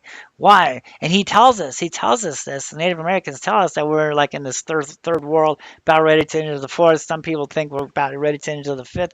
And every time the world changes, these things are here to help and misguide mankind once again. That's the biggest secret. So, you know, the world was destroyed by fire and water and ice and things like that. So, yeah, we've had many world changes, and every time, you know, these things are there to help. So now we have to ask ourselves. History talks about men and they ended up disappearing because of the Phoenix Lights. Now, we see it in our skies, right? We are seeing these things now. So, what does that say about our future? What is going to happen in our future? He says he lived in Phoenix for 6 years Oh, cool. in MDC. Is that Mason? Yes, Okay. it is. So here's another thing too. So, you know, there were witnesses to this. There were people that were watching what was going on, seeing the serpents taking people away, seeing the lights and all these orbs coming down and snatching these people off the sky, out of the ground. And they were afraid and they ran in the caves, right?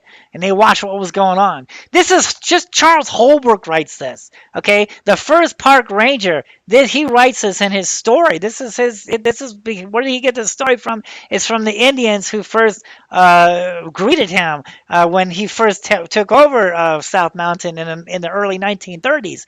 And the Indians trusted Charles. They told Charles, you know, who the Hohokam people went, who they were, where they went, and talking about the gold tombs that are on the mountain, talking about the giants. And so Holbrook was there to protect all of this. As a matter of fact, in his writings, he talks about how he was chasing some of these gold seekers off South Mountain, looking for these tombs of gold that I'm going ahead of and I'm getting ready to talk about right now. How much time do you have? I don't know, right?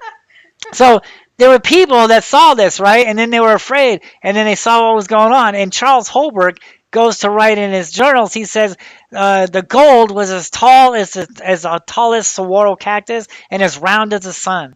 Right? And they piled all this gold up and they buried it on tombs on South Mountain. And they vowed never to live in this valley again. This was a cursed valley.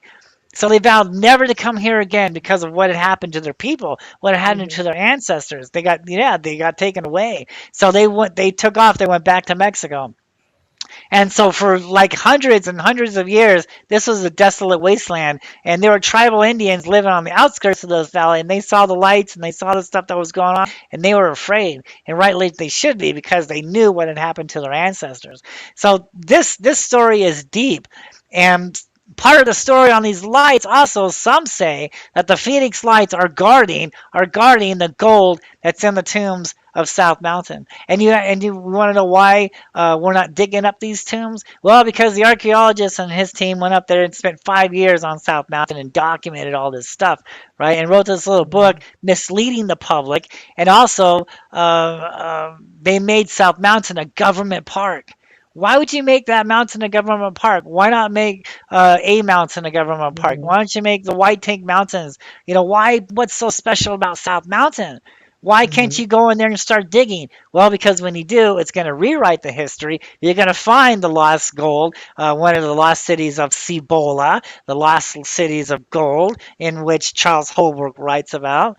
Yeah, this story is deep, man. This is the biggest cover-up of all time, is right here in Phoenix, Arizona. And it's been covered up ever since Charles Holbrook's death in the late 1940s, because he told people about this, right? He told people about the gold. He told people about the spirits of the earth and the sky, right? And then all of a sudden, after his death, boom, they covered it all up. Can you see the comment? You don't talk about it no more. He said they were taken because of their DNA. So is he talking about the people that were taken? I think it was so we're pretty much talking about like, because these people they were taught, like, in my mind, in what I see and what I believe, what I understand about this, taking a step back, looking at my third eye here, examining the whole picture. I'm sorry, I can only honestly say that this stuff is biblical.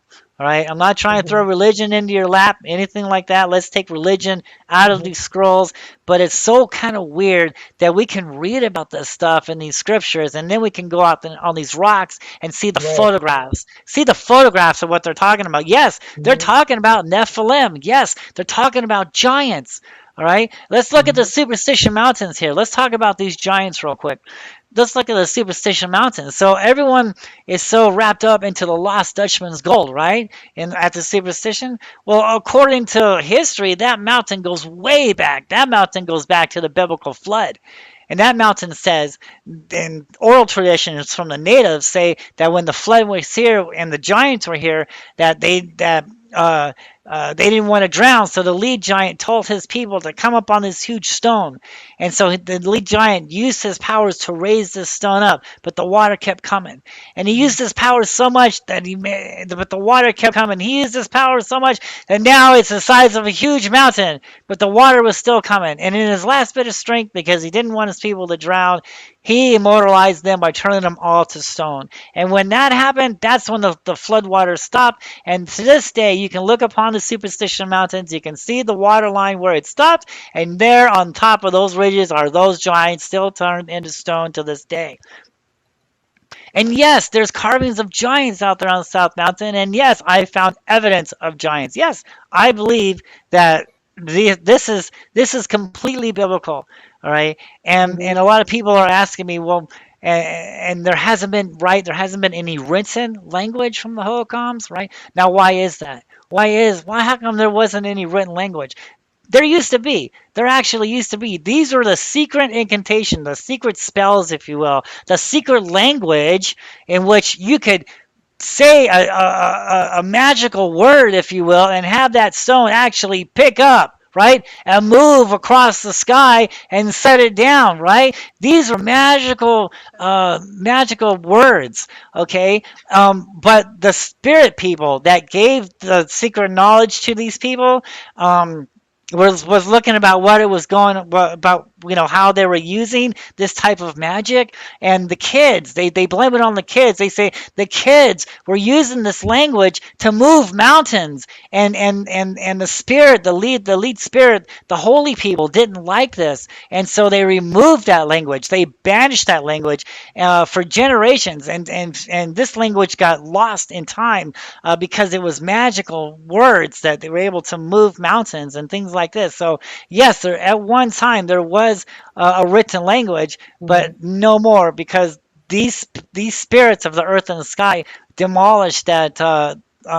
They took away that language, and so now all they had to do to describe what they were seeing is draw pictures, because their language and how to write was totally taken away from them over time. I'm trying to read the comments. So MJC Paranormal says he's Native American too. So I kind of wonder, what is his take, since he's Native American? What is his take on all this? Yeah, yeah, Aztec. So Mason, Well, if I you think can hear can me, you if hear you me? want to come and join tonight live, you can. Let me know, and I will send you the StreamYard link if you're Yeah. So able to. I saw where MJC says that he's Native American too. Hmm. So since Jeff keeps talking about the Native Americans, Right. I'm just curious as to what his thoughts are on all this. Since he's Native American, what is his thoughts on all this? Sure. Well, we'll see if he types. I did told Mason to send me a message if you want, and I'll send him the link to come live with us. If he's able to go live, because I'm not totally sure. Yeah.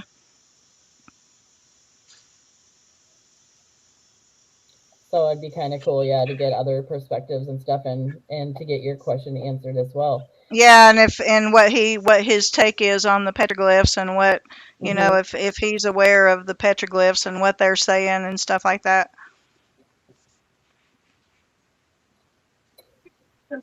So, I so was here, I was watching. I'd love to know what you'd have to say about it. So Nathan, you've been kind of quiet. So what are you? So what is your take so far? Just hearing all this information. I've just been listening to his point of views. I mean, he's got some great points, and I it's definitely a lot to take in. Okay, so he says it's all biblical. They Mm-hmm. don't want no one to know about any of it. I think Mm-hmm. that's true. I think they Mm-hmm. don't. They don't want anybody to know about it. They Right. They always don't try want to it. They hide don't stuff want to from talk us. about it. Yeah, they don't want it talked about Mm-hmm. because those files that Jeff found in the library, Mm-hmm. they're not open. They're not just open to the public. He had to go and request to see them. So they're not just, they're there if you know about it, and if you know to ask for them, they're there. But just for somebody that don't know, you can't just. Yeah, the archaeologist doesn't want to talk about it either. That's why the world needs to witness to show them the truth. Yeah, Mm-hmm. that's why I like that's to why hear Jeff's his point of view. that's why Jeff has spent so many years talking about this to try to get people to understand what because people don't know. Well, and I think too, Pamela, too, is people are shut out from because it does come into a biblical sense too, and Yep, people they do. kind of like turn their ears up and they don't want to listen to when people bring the Bible about like what's in the scriptures and how it all connects together. You know, as we're seeing, Jeff was talking, we have Mason Callahan with MJC Paranormal in the comments also commenting these things as well. Yeah, Um, and I think we all have to keep an open mind to things, but I think everybody's afraid of that. yeah, they are. That's why when Jeff was talking to that guy for UFO hunters, they didn't want it. They're like, you can't talk about this because people aren't ready to hear it. So we have another comment here from Donnie Parker. Yes, the Indian lore speaks of the sky people and the lights in the sky. Yeah, that's what unearthing the supernatural. They agreed with Jeff on what all he's talking about there because they're native too, so they know too. Hmm. Yeah, yeah, I like watching their investigations. They're an awesome. I've spoken to Hero before that I never Yeah, had they on when they were in before. Tombstone, when they were at the Paracon, they did some kind of thing.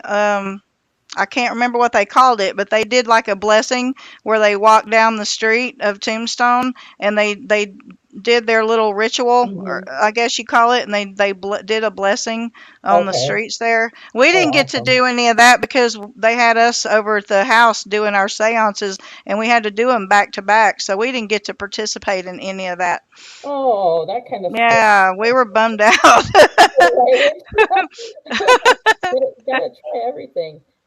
So Pamela, I know we've been kind of talking about a lot of the hieroglyphs and everything else, but you also do paranormal stuff. What got you into shifting gears to paranormal stuff? Um, Jeff told me he didn't I guess he didn't say anything for a while, but he told me that he was having activity in that one apartment that he lived in, that he was having this activity. Hmm. So I guess he started checking on investigating equipment, what all people were using. So he started collecting some of it, and we just started. We actually started out with AZ Ghost Adventures. That was the first. Well, no, actually, Jay and Marie Yates. We went. The first thing that we went to was the Sun Kiss Factory with them, and then after that, we started going with some of the like AZ Ghost Adventures. We started going to some of their public investigations. That's how we kind of started out, and then we just started getting our own equipment and started doing it ourselves. Okay. So do you think there could be a connection when you guys do paranormal investigations to the pyroglyphs? Do you think there could be a connection at all with that, with both those? Do you think there's any kind of connection with the paranormal investigations and the petroglyphs? No, he doesn't really think so. Okay. I don't know. I mean, I don't. I think it's probably two totally Just different two things. separate. Mm-hmm. Yeah. Because sometimes you always, wonder because there's so many different things out there. Is like, can anything else be connected together? You know. Some of it may be, but I think these two particular things they're probably not. Mm-hmm. It's probably two different things going on. Okay. what do you guys have coming up with your paranormal stuff? Do you have investigations are going on? What's moving forward for you guys? The main trip that I have planned, I want to go back to the Queen Mary now that they finally opened it back up because when we first went to the Queen Mary ship, it's in Long Beach, California. It's a very, very interesting history of that ship, and it's we went there, and when we first went there, we really didn't have much equipment. Mm-hmm. So we couldn't really do an actual investigation. We just attended the ghost tours that they give on the ship. But now that we have more stuff, we want to try to. So I'm planning that one to go back there, and I'm hoping to hook up. There's another team that wants to go there as well. They're called Vegas Paranormal, Yep. and so we're kind of hoping to hook up with them and meet up with them because they just went there, and she said they wanted to go back to do an investigation. So I'm hoping that we can time it to where we can go with them. That would be pretty Mm-hmm. cool. Oh, that's awesome. So you guys plan on kind of traveling a little bit, kind of to different states and stuff like that for paranormal investigations, or you kind We've of just been staying?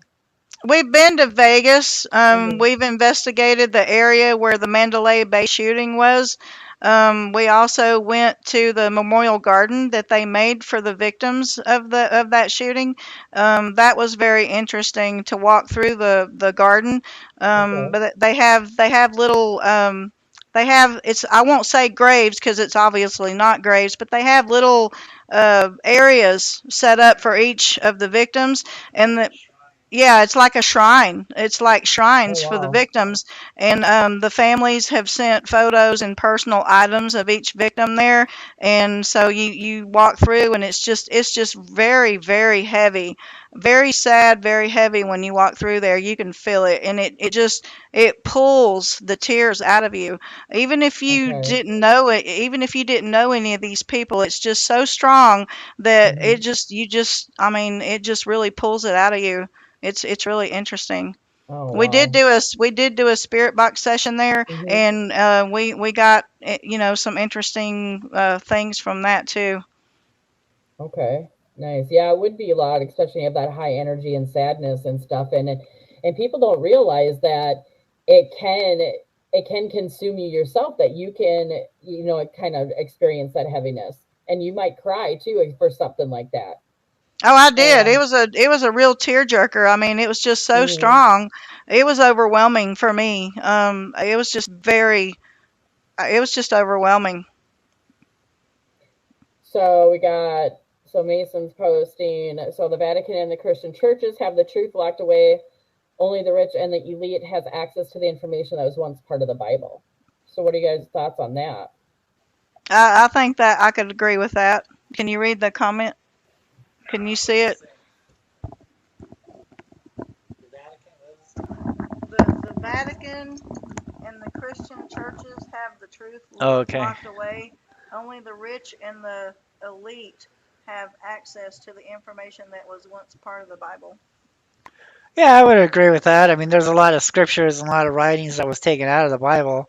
So yeah, there's a lot of books that were taken out of the Bible, like the Book of Enoch Yeah. and things like that. So yeah, I mean, but there's a lot of stuff left in too, and that's where the answers are. So I believe it's not really religion I'm looking at, but it's more of like a history book of the world. And once you read it as such, then all the answers come into place, man. It tells you everything that you want to know. It even tells you what these things are. So yeah. Mm-hmm.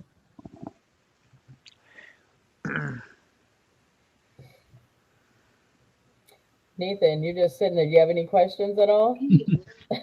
No, I'm just listening. He's got a lot of great stories to Yeah, it's teach. very, very interesting. Cool. Thank So you. it Lots is. of I'm just history. trying And not see, to interrupt. Listen. Yep. and this isn't anything new. These stories and interpretations, they've always been here, and that's the thing. People just overlook all this stuff. But Mm-hmm. what if, it's actually true? What if, what they're saying is true? I mean, it sounds Right. something out of a sci-fi book or movie, but what if, right? I mean, the Right. strange What lights you we were have. talking about? with the Mayans, that makes sense that they would come up here then Absolutely. disappear. I mean, Absolutely. And it just didn't happen to this tribe. I mean, there were tribes all over the world that were masters of their lands, and then all of a sudden they just disappeared from history. So it all happened at the same time, you know? And it's fascinating that these people had no contact of one another, but yet they're pretty much practicing the same rituals and techniques and Mhm. symbolisms as other tribes from across the seas. So and if Mhm. you noticed, all the pyramids are about the same too. absolutely, absolutely. I mean, we got man-made pyramids here in Arizona. So I talk about it on Holbrook Trail. There's a tomb there, and there's two pyramids right there, and one is a man-made hill, and there's actually a tomb in that. So there's so much history that's been buried and covered up, at Mhm. least over the last 80 years. Because, like I said before, Holbrook, he told people about the tombs up there. I mean, he told people a lot of stuff that was actually his downfall because he really shouldn't have said anything like that because it brought people in there to the gold. It brought the gold seekers up there trying to, dig stuff up, and that's Right. that's the reason why. That's one of the reasons why they buried this story. They didn't want people to know about this, and they made it a government park because they don't want it to go back into the 1930s where everybody's bum rushing the mountain looking for gold. You know, but that's a true story. I've seen the tombs. There's so much stuff that's buried there. Mhm. I love archaeology. I can spot something man-made a mile away, and I'm telling you, there are tubes there, and my book shows them. All right, my book shows color photographs. These aren't drawings or anything like this. Is real stuff here, and it's all in my book. It's all colorized for you to examine. And I encourage people. I want people to go up there on South Mountain and look at what I've discovered out there, Mhm. and because it's all true, it's all there. And if they can't get to the mountain on their own, then my books, I bring the mountain to them through my books. So Okay. I bought all these sacred symbols and stuff down from the mountain into your hands, and I'm showing you guys, look what's there, look what's Right. been covered up, So it's up to you guys to go out there and call my bluff, man. Get out there, do what I did, study the Mhm. mountain, watch the mountain, hike the mountain, understand the symbols, and you're gonna Right. see them. I mean, you will see them, guaranteed. I did it. Yeah, and it, like you said though, it takes time. So time and yeah, patience. a lot of time, a lot of patience. Like I said, I sat there for 3 years by South Mountain, overlooking the mountain on the east side of South Mountain, and I sat there for 3 years with that camera out my kitchen window on a second floor apartment. And yeah, so if something was going to get past me, I was either asleep or in the bathroom. So I was constantly waiting, sitting in a chair with my camera there for 3 years. Wow. Yep, That's a yep. lot. And I learned a lot just by sitting there and watching the skies. Yes, Mhm. black helicopters are real. Yes, somebody else was watching this mountain also. Yes, once they found out that I was watching the mountain, they started watching me, and that's a completely different story. But Right. And yeah, you would think that I mean why all the cover up? I mean, why not just talk about it? I mean, why do we have to have all these cover ups? I mean, well, because it's seriously. a scary thing. It's a scary thing. If Phoenix, Arizona governor actually came out Mhm. and said, "Hey guys, guess what? The Phoenix Lights are real. They were here before us. They've always lived on this mountain, and they were the reasons for the first people disappearance. Isn't that great? Let's all live here because the people who witnessed that got the hell out of Dodge. But we're going to live here, right? And we're going to see the lights, and we're going to say what beautiful things they are in the sky. And they're gonna take But us just like they did. and all of a sudden now, uh-oh, they're coming after us now, and they're going to take us away. Isn't that neat? Hey, the Phoenix Lights, man, right on. I don't know how neat that would be though. Right? I don't Think know. about that, right? That's the reason for the Right. cover up. Oh look, It's a really this is a scary thing. All right, the I'll history say of it the again. Phoenix. We got Eustace agreeing back here. Like seriously. Right? Right? Somebody That can That is the cover up. That is what's going on here. That is the truth. All right. That's what my investigations, led me to this, all this credible information that is why there's a major cover up is because the lights are real. There's gold buried in the mountains, and they're the reasons why the Holocaunt people disappeared. And they're not going to come out and tell you that. So what the archaeologist is going to do now, he's not going to put none of that in his book, right? And he's going to draw petroglyphs. He's not going to show photographs of men with elongated heads looking up at UFO barbells in the sky. He's not going to do that. He's going to draw what people want, what he wants people to think is up there. But when you go up there and you actually see what the drawing is supposedly talking about, no, you're looking at this guy and he's got this long head and he's looking up at a UFO in the sky, dude. What's up with that? So the archaeologist is not talking about this stuff. They're burying this information, and they won't tell you. Even when they come and land on the White House lawn, they will still tell you we don't know anything about it. But they do, because there are black helicopters watching that mountain. There are white airplanes circling around that mountain, waiting for these things. I documented this also. It's in my book. It's in my videos. Yes, there is somebody else watching these things. I don't know if we have time to talk about that or not. That's a whole other day. We can always schedule other shows as well too. Because it is really interesting, and like you're saying, you want to get the information out there. You want to educate people. Because there's so many people that are closed-minded. They're closed to everything. On how these connections are. Like we were just talking about religion and the Bible and things like that. Things have been changed, but it's all lining up together. Sure, that's where the credibility is. It's not. Religion is such a man-made thing, dude. So they've rewritten the Bible when they weren't supposed to. They left sacred things out of the Bible, and which explains on what these things are. Explains that yes, there's a higher being, there's a higher spirit, and that all this other stuff that we read about and see evidence of is credible. So Ruby's trying to steal the show over here. Right? She's like, come on, are you guys done yet? This is done. I want to play. Right? Stop talking, Mom and Dad. Right? We got to get back to the Black topic. Huh? We got to get back into the Men in Black topic. Oh, yeah. Right. That is true.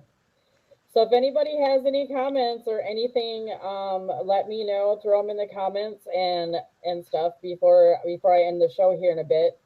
Gonna ask Pamela a few more questions because talk about the paranormal side. Pamela, I'm not trying to leave you out. Everything is interesting. What you guys do as a husband and wife is just phenomenal because you guys are doing two different things and then also doing paranormal stuff. So it's just very intriguing. So so we last you were talking about the Paracon.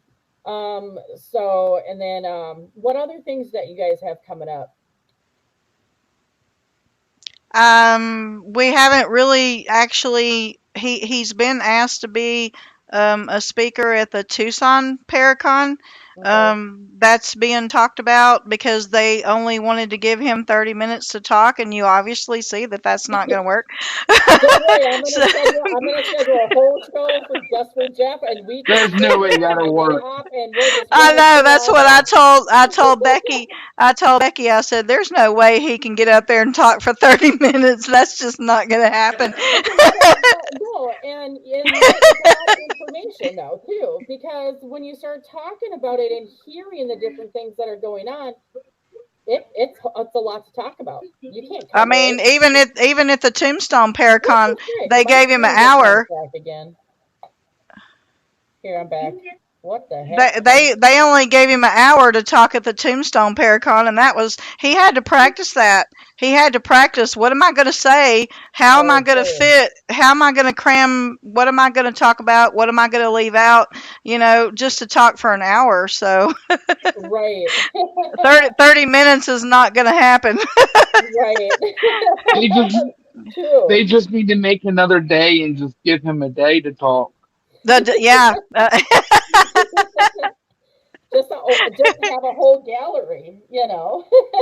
We went and did so many things last year. I mean, like last year we were going somewhere every month. We were renting a car and going somewhere. We went to the London Bridge for my birthday last year because I had never seen it. So we went there, and like I said, we went to Vegas. I mean, we went to a lot of things last year. So Okay. we haven't done as much this year because I'm kind of still paying for last year's trips. Oh no. Okay. So Yeah, get some credit donations out there for your credit dad. card here, credit card there. Right. It Yeah, really got out of absolutely. hand. It really got out of hand kind of quick because, like I said, we went somewhere every month, and yeah, so Okay. we haven't really done as much this year. But I know that we're gonna do the Queen Mary thing.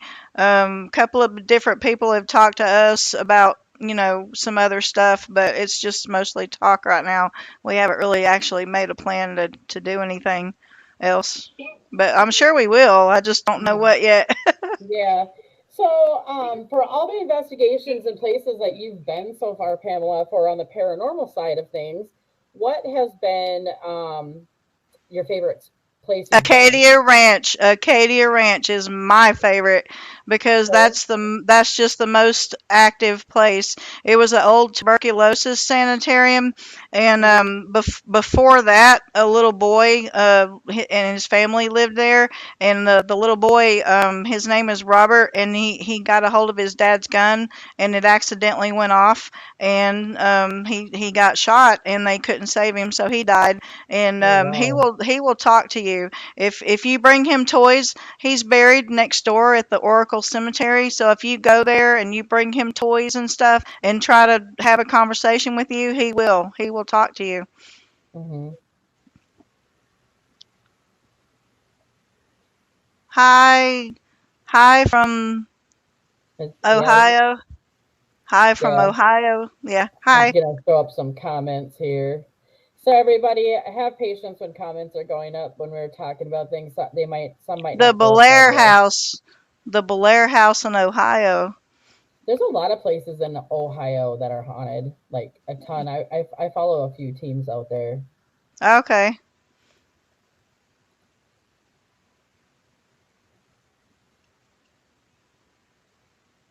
So yeah.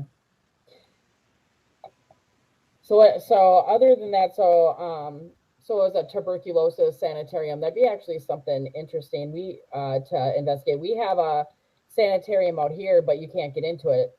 A tuberculosis one, it's completely, it's like, well, it's being sold and stuff, but it's not safe to even walk in. Oh, We okay. have another one too. I always hate how to pronounce it because it starts with an N, and I wish we could Nopaming, I think it is. I don't know how to pronounce it, but that's closed. Because and I wish it was open because a lot of people that have investigated that sanitarium said that there's been a lot of activity and stuff there as well. Yeah, those tuberculosis sanitariums, they seem to be very active, and I think that that's because of the treatments that they were getting back Hmm. then.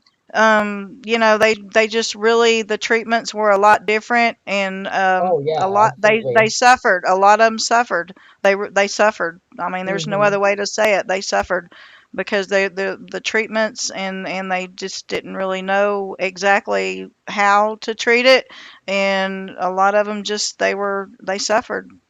Right. Absolutely. Yeah. I mean, way back in the day, I mean, what lobotomy is, if you, that Mm. known as mental illness stuff nowadays, back then, that's not what it was. They didn't know. They thought it was something wrong with your brain. So a lot of people got lobotomies and thought that would fix it. And a lot of people died from that in Yeah, these sanitariums as well. yeah. Hmm. Yeah, the history back then can be pretty scary with treatments and stuff. So it wouldn't surprise Hmm. me if you get a lot of, possibly anger and stuff. So what did you get at that sanitarium? What did you end up picking up? Well, we've talked to the little boy, Robert. We flat out asked him what happened, or we asked him why he did why was he playing with his dad's gun, and he very clearly told us, I wanted the opportunity to not be afraid of something. Oh wow. Yeah. Yeah, that is But we've sad had too. despite the fact that the last time we were there, and we used that 1800s box, Hmm. that was the most active thing that we've ever had happen there. But we've caught out in the shed. They have a shed out back, and that's where they kept the pregnant. If there was pregnant women, they kept them Hmm. there. And if they had babies and if the babies died, they just put them in a shoebox and buried them back there in the backyard. So that place, we've had Wow. several people, we've took several people out there and didn't explain to them about Hmm. that area. And our friend Patty, she went out there with us, and we didn't tell her nothing about the location as to that area. We didn't tell her about the pregnant women or anything, and right, like within 10 minutes of her being in there, she started grabbing her stomach, and she said that she was feeling stabbing pains in her stomach, Hmm. and but she had no clue why. And so we she didn't want us to tell her for a while. She wanted to Hmm. wait, and so we didn't tell her. And she had these, she almost went down on her knees. Matter of fact, I think she did go down on her knees because the pain in her stomach was so bad. And then we finally told her, okay, are you ready to know the history behind this Hmm. building? And so we told her that that's where the pregnant women are kept, because we don't really know exactly what all went on with these deliveries. The Right. women, we don't know what all kind Hmm. of um, treatments they received, as far as, and some of them may have had miscarriages back there. We don't know, but she's not the only one that's felt that. Other women have felt extreme. I felt back pain. Other women have felt back pain there, and stabbing pains and things like that. Yeah, kind of like labor pains, it sounds like, Yeah, yeah. when you go down there to experience that, because they want you to experience what they're going through, but especially if you don't know. Have you I tried can't hear. finding the history on what went on there? I'm sorry. Did you ever try looking up the history and what exactly went on at that sanitarium in the labor ward? We have looked up some of the history. I think a lot of it is not mentioned. Okay. They only tell you a certain part of it. Right. Like I said, it was a tuberculosis sanitarium in the 1800s, and people came there, and they were treated there, and they just we do know that there's a area, and it's called the ice house because it was really cold, and it's like kind of in the middle of the Hmm. house. And we do know that they that's where they kept the bodies, and we were told that some of the bodies weren't quite all the way dead when they took them there. So they were just took there and placed in that room, and they weren't really all the way dead, but they were just left there to die. And they Oh just kind of wow. stacked. They stacked, literally stacked bodies on top of each other, and they weren't. Some of them weren't. They weren't dead yet. They were still kind of, alive. Jeez, that's sad. So everybody just kind of got buried together. So there's no headstones or anything for individuals. They're just all together. Well, they kept them. They kept them in that room until they could do something else with Hmm. them. They like stored them in that room until they could do something else with them. Okay. Wow. Lots of history. Love the history is always, where it's at is to learn about things too. So when you go to locations, because I know that some people look up the history of a location and some don't. Do you generally look up the history of a location before you go investigate it We or we not? always no, we always do. Okay. We always because if you look at Jeff's videos on his haunted encounter adventures thing, Hmm. he likes to try to go to the place in the daytime so that he can film in the daytime, and Hmm. then he likes to make the video a movie. So he'll film in the daytime so you see what it looks like in the daytime, and then Hmm. he'll put the history in there so that you know the history of the place. As much as we can look up and find out, he'll put that in there Okay. before he even shows the investigation. He does the history part of it first, Hmm. so that you know about the history part of it. Yeah. And I think knowing the history, I like looking up the history of places too, because then you can try to figure out what you need to bring with, even like for protecting yourself. So, do you protect yourselves before you enter a location? We really haven't. I mean, Hmm. like I have some bracelets that I Yeah. wear. I've had some holy oil, some holy water. I haven't. I've got to be honest. I haven't really done it. I mean, Hmm. No, I, I mean, some do, some don't. I mean, it's just one of I those think things a that lot some. of I think a lot of what you get is what you put out. If you go Hmm. into a place and you're totally rude to the spirits and you're totally Yeah. disrespectful, then you're going to get something bad. But if you go in there, we go in there, we introduce ourselves, and we say, if you would like to speak with us, we're here. We would appreciate it if you would like to, because we're kind of in their territory, Yep. so you can't just go into a place and and just start being rude and Right. demanding that they do something. I demand you to show yourself. Well, then yeah, you might get scratched. You might. The only Hmm. time I got pinched when we went to Yuma Prison. And the story behind Yuma Prison that I found about this family that stayed there after the prison closed. There were some families that stayed there because they were homeless, Hmm. and this family stayed there, and they had a little girl. And the story says that she went to the river, and she was playing around down there at the river, and her doll fell in. She dropped her doll in the water, so she tried to get her doll, and she fell in and drowned. So they say that if you wear red, she might pinch you. So I purposely wore a red dress when we went there, and Okay. I did.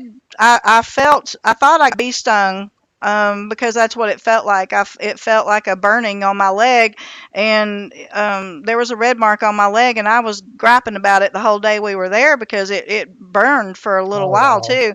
And he didn't tell me until we got back home. He has the SLS camera.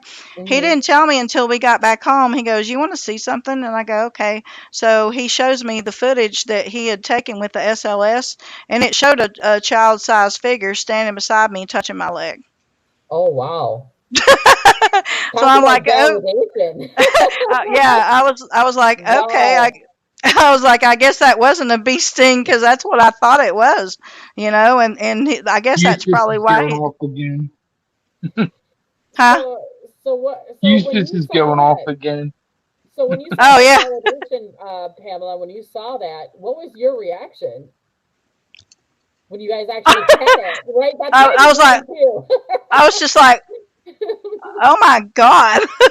I'm like, it's touching my leg, right where my leg was burning. It's touching me, and he's just like, "Yeah." And I'm like, "And you never told me? You didn't say anything. You just stood there and let me stand there, and you didn't even tell me, like, how? How dare you?" That's funny. No, he's watching. He's watching. He's trying to get the footage for you. It didn't matter. He Yeah, was watching, going, "Do it some more, probably." yeah, yeah. I guess he was trying to see, just what all would happen. But yeah, it Hmm. showed a child-sized figure, and it was touching my leg, where I was burning at, and I was like, "Oh, okay." Yeah, that is awesome. Yeah, I always scratch at one location. I don't get scratched often either. But like you're saying, you want to go there with respect. We're going into their space. Yeah. Generally, And a lot of times some of them, they don't always want to interact with you. mhm, They don't always. I mean, like some of them just flat out want to be left alone. They don't. I mean, mhm, we've been told to get out. mhm. Me too. Yep. Mhm. We've been called. Yeah, he's been called an asshole at Boot Hill Graveyard. He got called an asshole. They're like, they're not leaving, so now we're gonna start swearing because we want you gone. Yeah, it's interesting, dealing with the spirits and stuff on what you capture for sure. Yeah. You know. So Pamela, do want you share with us, like, I did put your YouTube up. I had it up on the banner a few times. So for the haunted encounters on YouTube, where else are you that people can find you? I guess that. Are you on Are you on Twitter? I think so, yeah. I think he's on Twitter, but he. Yeah, he doesn't really do anything else. Yeah, Okay. he Or mostly YouTube. Facebook and YouTube. He doesn't really Okay. do that much on any of the other ones. And then you have a couple, like one group, or you have a couple groups that you're involved with that people Um, can join. well, he has the Phoenix Lights Petroglyphs in the Sky group. Okay. We have the Haunted Encounter Adventures group, and then I help my friend with her group out in Vegas. I help her with her group, and it's called, oh shoot, Mysteries of the Unknown and All Things Paranormal, I think's what it's called. Okay. Yeah, and we'll get those links out there too. and Um, I help her with her group. okay, that's awesome. Yeah, so if anybody who watches this show after, yes, it was a long show tonight, but that's okay because we have a lot of great information. So definitely need to get Jeff on his own show for sure. Is this the longest show you've ever done? I mean, No, how long are they usually for? generally I want to keep it to an hour, but like I said, they have been going over that. I one of my shows with Daniel Jackson, he's a psychic medium and he talks with the archangels. We did a 3 hour one, and one of my dolls, I don't think you can see her right now. Well, she's really small on the screen. She actually jumped off during that show twice off the shelf. Wow, And I didn't wow. catch it the first time. And then when I went back to look at it, I was like, it looked like she stepped and was gone. And I was like, what? My Wow. reaction was like, yeah, I didn't even see it. I had to go back and look at that. No, and no, generally generally should be about an hour, but when we have great information and a lot of information to get out there to people, it's actually pretty interesting because I've been very entertained. A lot of history going up We and definitely with the need you guys comments, back. and with the comments that have been with the audience that have joined, to get that conversation going about different things. People come in and out, and I know people get scared when we talk about religion or talk about the Bible. But you have to look at it as As a what history Jeff book was instead of, saying. yeah. Yeah, what Jeff was saying, what MJC Paranormal was saying, when with the comments, when they're both commenting, you kind of want to listen to that because there are connections to those things, and to not be scared of it is to learn and start studying it. Yeah. You know. If I think people, if they understand more about what's going on, then they won't be as afraid. Hmm. Right. I would think you would think so. People Hopefully are not. more afraid. People tend to be afraid of the unknown, but Unknown. if they Hmm. learn about it, then it's, probably not Where as. can we get Jeff's book? Right. His book is, well, okay. So the original book was done by Neely Publishing. You can find that on Amazon and eBay. They've got a paperback copy and a hard copy. He also was able to redo the book himself, and it's on Amazon. Okay. And that one, the one that's on Amazon, it's I believe $2.99. Okay. And the hardback and the paper copy that was done by Neely Publishing, it's a little bit more expensive. It's because it's an Hmm. actual paper copy or Hmm. hardback copy. But he doesn't get any of the money from that. He asked the publishers to have that money donated to the foster kids place in Phoenix. So he Oh, doesn't get okay. he didn't get, yeah, he hasn't gotten any of the money for that book. Okay. Yeah, we'll definitely have to get the book out there so people can purchase that as well. For Yeah, that he would does. that's Yeah, good. we don't make any money at all off of anything. I spend a lot of money to I mean, if anybody The people investigates, oh yeah, it's expensive.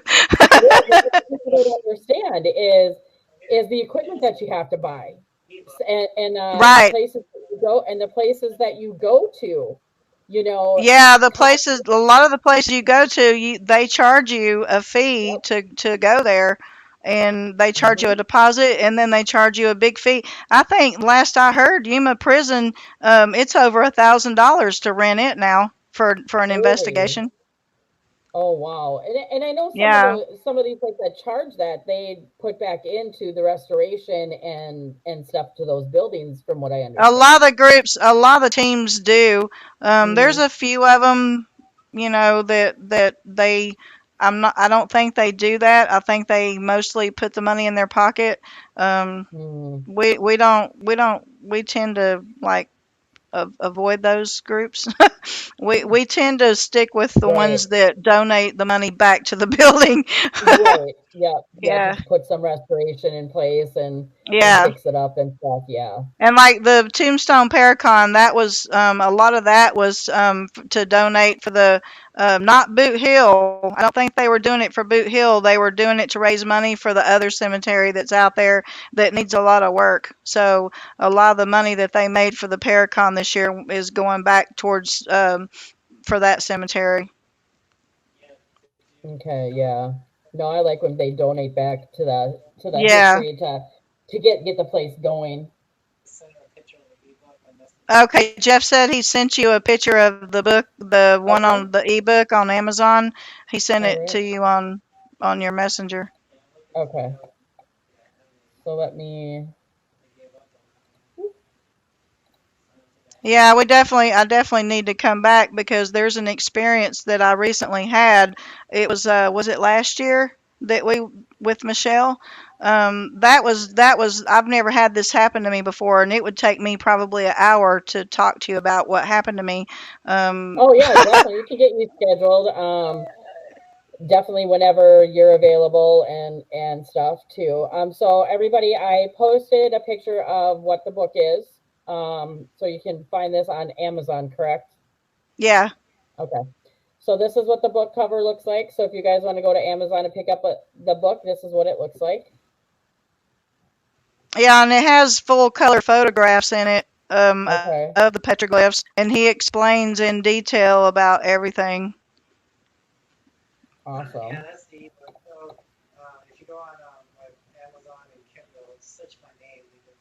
Yeah. Okay. Yeah, definitely get that on there. But no, yeah, Pamela, we'll get both you and Jeff back on our separate shows, or you guys can do separate shows because I mean it's interesting. You guys have great stuff. I mean, let's get it out there to talk about. You do, you know. Thank you. No, and I appreciate you guys Definitely, coming I've heard a on. lot. We Yeah, mostly just do absolutely. it for the history and for the enjoy. We just enjoy it. We don't, like I Hmm. said, we don't do it to make any money. We just do it for the fun of it. It's yeah, Right. it's and I was hesitant at first about communicating with spirits, but Hmm. it's pretty cool that you can actually ask a spirit a question and give them a toy and they can answer your Yep. question just like your doll back there. Yeah. They do, they Yep. love those balls, they love Hmm. them, they love those balls, they I love get to those use on them. Amazon. I get those the cat balls on Amazon, Hmm. 15 of them for like 22 bucks. Yeah, you can get them on eBay and you can also get them on chewy.com too. Okay. Yeah. Yeah. That's awesome. So anybody, does anyone have any questions? Nathan, do you have any questions before I let everybody go? Because it's about that time where Lisa's got to get ready for work. Yeah, it's We don't have 7:30. enough time for my It's questions I have for 9:30 Jeff. here, but what's that? He said We don't have enough time for the questions I have for Jeff.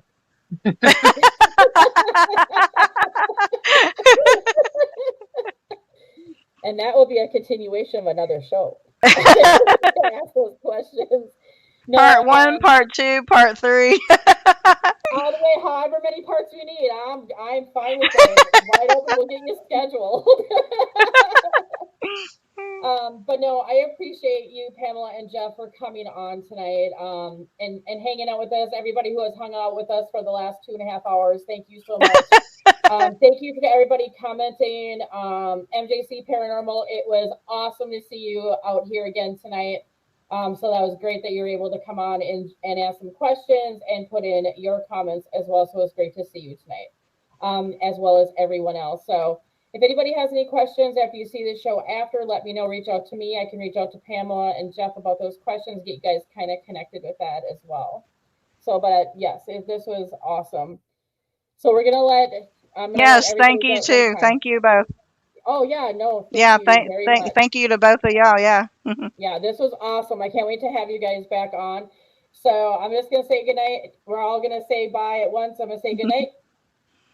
And so, like I said, reach out to us if you guys have any questions or if you need to get in contact with anybody. And Nathan, thank you for joining with me tonight as a co-host. He's with Paranormal in the Funhouse. He was able to join in on this as co-hosting with me tonight. So, and I had fun. I learned a lot. I'm actually now when I go to work tonight. Don't be surprised, Jeff and Pamela, if you get some stuff sent from me. I work overnights and it's dark out. I know. I usually work overnights too. I Right. step out there when my guys are asleep, and I look too. Yeah. All right, everybody. Well, I'm gonna say goodnight and thank you, everybody. Have a good night. Yeah. Thank you. Good night. Yeah, you're welcome.